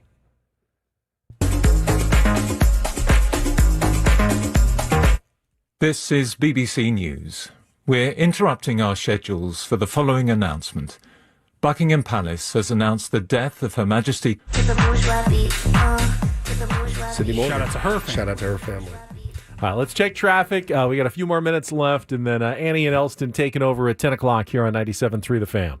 From the 97.3 The Fan Traffic Center, here's Kelly Danick. Not too bad of a wrap-up for a morning drive. Just a couple things here. Reports of a hit-and-run crash northbound 5 at Gilman, but not showing if lanes are blocked. Also an accident clearing stage west 56 past Camino del Sur, mostly over to the right shoulder. And been talking about it all morning. Just a reminder, westbound 8 at El Cajon Boulevard, you're going to find multiple lane closures, all due to some road work. That project's expected to wrap up by tomorrow morning, but meanwhile, expect some delays. Just plan for it. Westbound 8 closures near El Cajon Boulevard. I'm Kelly Danick with Ben and Woods, San Diego's #1 sports station, 97.3 The Fan. All right, college football playoff championship game tonight, NRG Stadium in Houston. I think we all have stated we'd love to see Washington pull off the upset. You're being very sensible, though, in your pick of Michigan. Very differing degrees of confidence that can actually happen. I'll give the points. I think Michigan's defense is going to be too much for the Huskies, but boy, it would be a fun story to see the Pac-12 close out the conference with a championship win. So this is actually only the second time the Pac-12 has ever made it to the championship game. They got to the very first college football playoff championship, 11 years ago? Oregon made it to the final and lost. And then since then, I think Washington made it once and they lost in the semifinals. And that was it for Pac-12 representation in this thing until the very last year before the conference goes away. Washington has a chance to pull off a national title. And by the way, if you were a Pac-12 fan, had this happened a couple of years ago and they had parlayed it into a giant TV deal and probably, could have saved the entire conference, but it came one season too late for the eyes of the nation to turn on the Pac-12 this year. It's usually how it works, isn't it? Just a day late and $1 short, man. But honestly, I hope it's a great game. I really do. I rode with Washington because even to win money, I can't bet on the University of Michigan because then there's that slight feeling of like, ooh, God, okay, score, right? I can't, in good conscience, root for the Michigan Wolverines. Sorry, Jake Cronenworth. I know that that's your team and good for you. And Derek Jeter, one of my favorite baseball players of all time, big Michigan guy. I understand it. But that being said, I'll be rooting so hard for the Huskies tonight. It's funny because pretty much every big-time college football program is hated now. Alabama, Michigan, Ohio State. I've hated Michigan since I was 10 years old. I mean, unless you're a fan of one of those teams, you hate all of them, right? Notre Dame, I know you're a Notre Dame fan, but everyone else hates Notre Dame. Sure. All the top schools. Georgia now has gotten their share of haters, based on their success in recent years. No one really likes the college football dominating teams anymore. No one really ever liked. Did they? No one ever liked the top college football programs? I don't think so. When Oklahoma was good, did everyone hate the Sooners? Texas is hated still. Yeah, and it's that way in all sports. Like, how do you feel about the Patriots? You certainly respect them. You tip your cap to them, and you respect them. But, people hated the Lakers outside of L.A. when USC is very hated. But Washington, I don't feel. Unless you're a Washington State or Oregon person, Washington is not one of those schools that have achieved the level of being hated. So I think they're going to get a lot of support across the country. I have no idea what the breakdown of fans at the games will be because I'm sure there'll be a lot of Michigan fans in Houston for the game tonight. But watching on TV at home, my guess is at least 70 to 80% of the country will be rooting for Washington in this game tonight, wanting to see the upset and see the blue blood programs lose in college football. My buddy that flew out there on Saturday said the airport up in Seattle was just littered with purple. Everybody was flying to Houston for this game. They're traveling well, and unlike their first game, which he did not go to, but that was in New Orleans against who they play Texas. That was like a home game for Texas. That was not that far of a drive. Yeah, it was really. It's close. It's a long drive. Closer, much closer than Seattle to New Orleans. Yeah, it's going to be. It should be a good one, man. It really should. Michigan's defense is absolutely disgustingly great. You have to tip your hat to them. They are absolutely phenomenal. As much as it pains me to say if Washington can just hold that front line, if they can give Penix a little bit of time to throw, he can throw. I mean, the balls carved Texas. He did. And his deep balls are are incredible for a college football quarterback. He throws a great deep ball. So my buddy that is a huge Texas fan went down to the game. I talked to him after. What he'll do is he'll record the game and he'll go home and watch it, after. And I said, have you gotten to your replay yet? He goes, no. He goes, I can't. It's too painful. And I said, well, let me tell you something. Don't beat up your DBs. I said, don't take it out on your DBs. They were there. They were in position. They were in good position. The guy was throwing to a pinhead all night. And he was that kid last week with the darts. I mean, he literally was like triple 20. They were in perfect position. Nobody was getting burnt. He just put it right where they weren't. So if he goes out and slings it, they have a chance. Even if they get down a little bit early, Ben, they have a chance to throw. But they're going to have to do something creative. They are going to have to think outside the box. They're going to need a turnover early. They're going to need to get momentum on their side because Michigan is just a stout, well-rounded team on all facets. Special teams, defense, offense, they can run the football. I mean, they're going to pound the football. No knock on Jaden Daniels, but it feels like it might be one of those years where we look back in 8 years and go, wait, Michael Penix didn't win the Heisman Trophy that 100%. Year, and Jaden Daniels did? That doesn't make any sense. He just looks so polished. He does. Now, the Michigan quarterback has had a good season. J.J. McCarthy. Yeah. Very solid. Jim Harbaugh, I don't know if you've heard, he talks him up so much. He talks about him like he's the next Tom Brady. Like he's his own child, I know. Really. It's crazy. And it strikes me as a little bit odd how many times I've heard Jim Harbaugh talk about the it factor and how J.J. McCarthy is he quarterback on the next level. He doesn't lose, and maybe that's good enough. Tom Brady lost a bunch in college. He did. He did not become Tom Brady until he got to the NFL.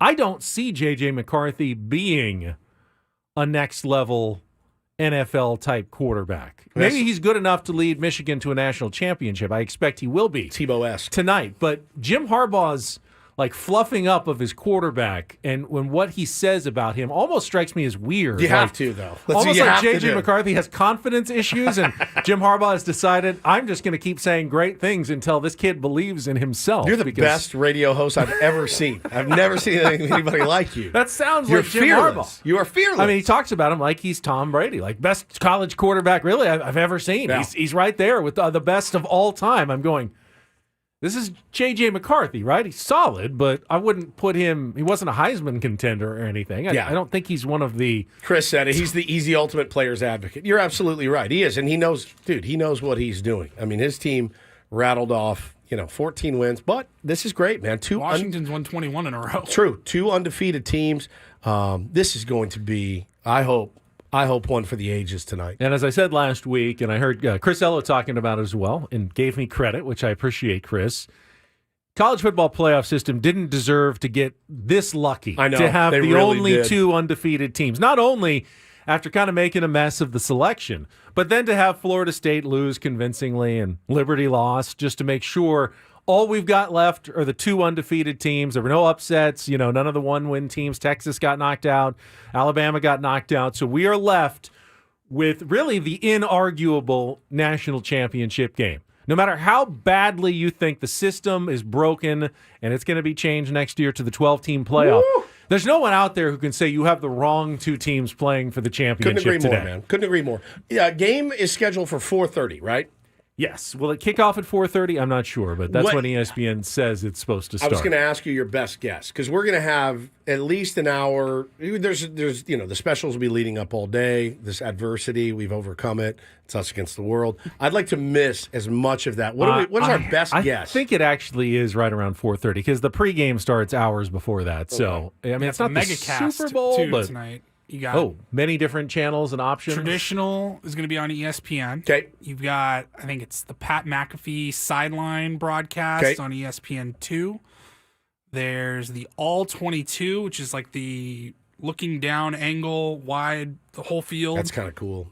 They got rid of the film room, which used to have like old college football coaches. That's pretty cool too. Watching the game on a couch. So I've got kind them of all here. breaking it Main down. broadcast, ESPN. Field Pass with the Pat McAfee Show, ESPN2. Command Center, ESPNU. Skycast, that's not the All 22. That's ESPN News. And then All 22 on the ESPN app. The Michigan Hometown Radio call you can have on ESPN's app, Washington Hometown Radio, and the pregame and halftime bands, if that's all you care about. Just you the get that on bands. the ESPN app as well. Okay. The kids have a swim class. Guess what time it starts? 4:30? 4:30. I'm leaving for a week. There's no way in good Are you in conscience- charge of making sure they don't drown, or can you watch it on your phone? I guess I while can they watch it swim? on my phone. But they if I'm there, they want me to watch them swim that whole course. bit. Yeah. I'll be leaving for a week on Friday.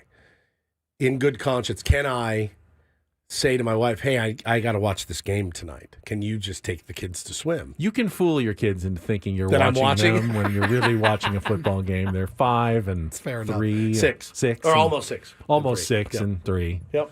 Just pretend you're a good dad for what is it, 45 minutes? Yeah, it's 45 Nicole? minutes. God, I don't want to miss a second. Have it on the though. phone. You're just kind of looking down, like, good swimming. Good job out there, Keep up- guys. Keep up the good work, buddy. swimming. You're crushing it. All right. How long can they hold their breath now? Neither of them really like going under. Oh. They're learning how to float on their back and, all that stuff. But Going under was hard. it's hard. That was the hardest part of I swimming. told them once you get it, there's nothing you will great- not swim laps. Once you learn how to go under, it's And- a great feeling. it's when the you learn best. Swimming. It's the best. You go down, touch the bottom. I mean, open your eyes, the whole bit. It's I always great. still have trouble going down to the bottom of the pool. My ears. I don't. But I can only go about 5-6 feet, and then at that point, it's just too much pressure on my 5 or ears. 6 feet. Yeah. Really? Yeah. If it's a 12-foot pool, I can't go to the bottom. No. No way. I don't know how to do that. How do you clear, make it so it's not? You don't. But when you come up, you just give it like a, I don't know. clear it out. It feels like my head's going to explode when I get below 6 feet below the water. Not a big scuba diver. No, right? that would be terrifying. I don't even know how they do that. It feels like it would be agonizing to go that deep into the water. Yeah. Agonizing like this last 3 minutes of the show. Fair enough. Feels like we're deep. What happened to the idea of doing a crossover with like Craig or Andy? Nobody's here. I don't see see a soul. We gave here. them the first 2 days off, and now we don't see them at all. Although I believe Andy might be a little late today, had some sort of appointment, but Craig will be here to start the show, and then Annie will be joining soon after, is what I was told by Adam. So you'll get Craig to start things out, and then we will be done. Oh, but that's right. We're done now. Love it. Outstanding work, everybody, on a Monday. We'll have plenty to talk about tomorrow morning. Looking forward to this game tonight. That'll do it for us. For executive producer, imaging director Paul Reindl, for Stephen Woods, I'm Ben Higgins. Talk to you tomorrow morning at 6 a.m. More Better Woods right here on San Diego's #1 sports station, 97.3 The Fan. Have a great rest of your Monday.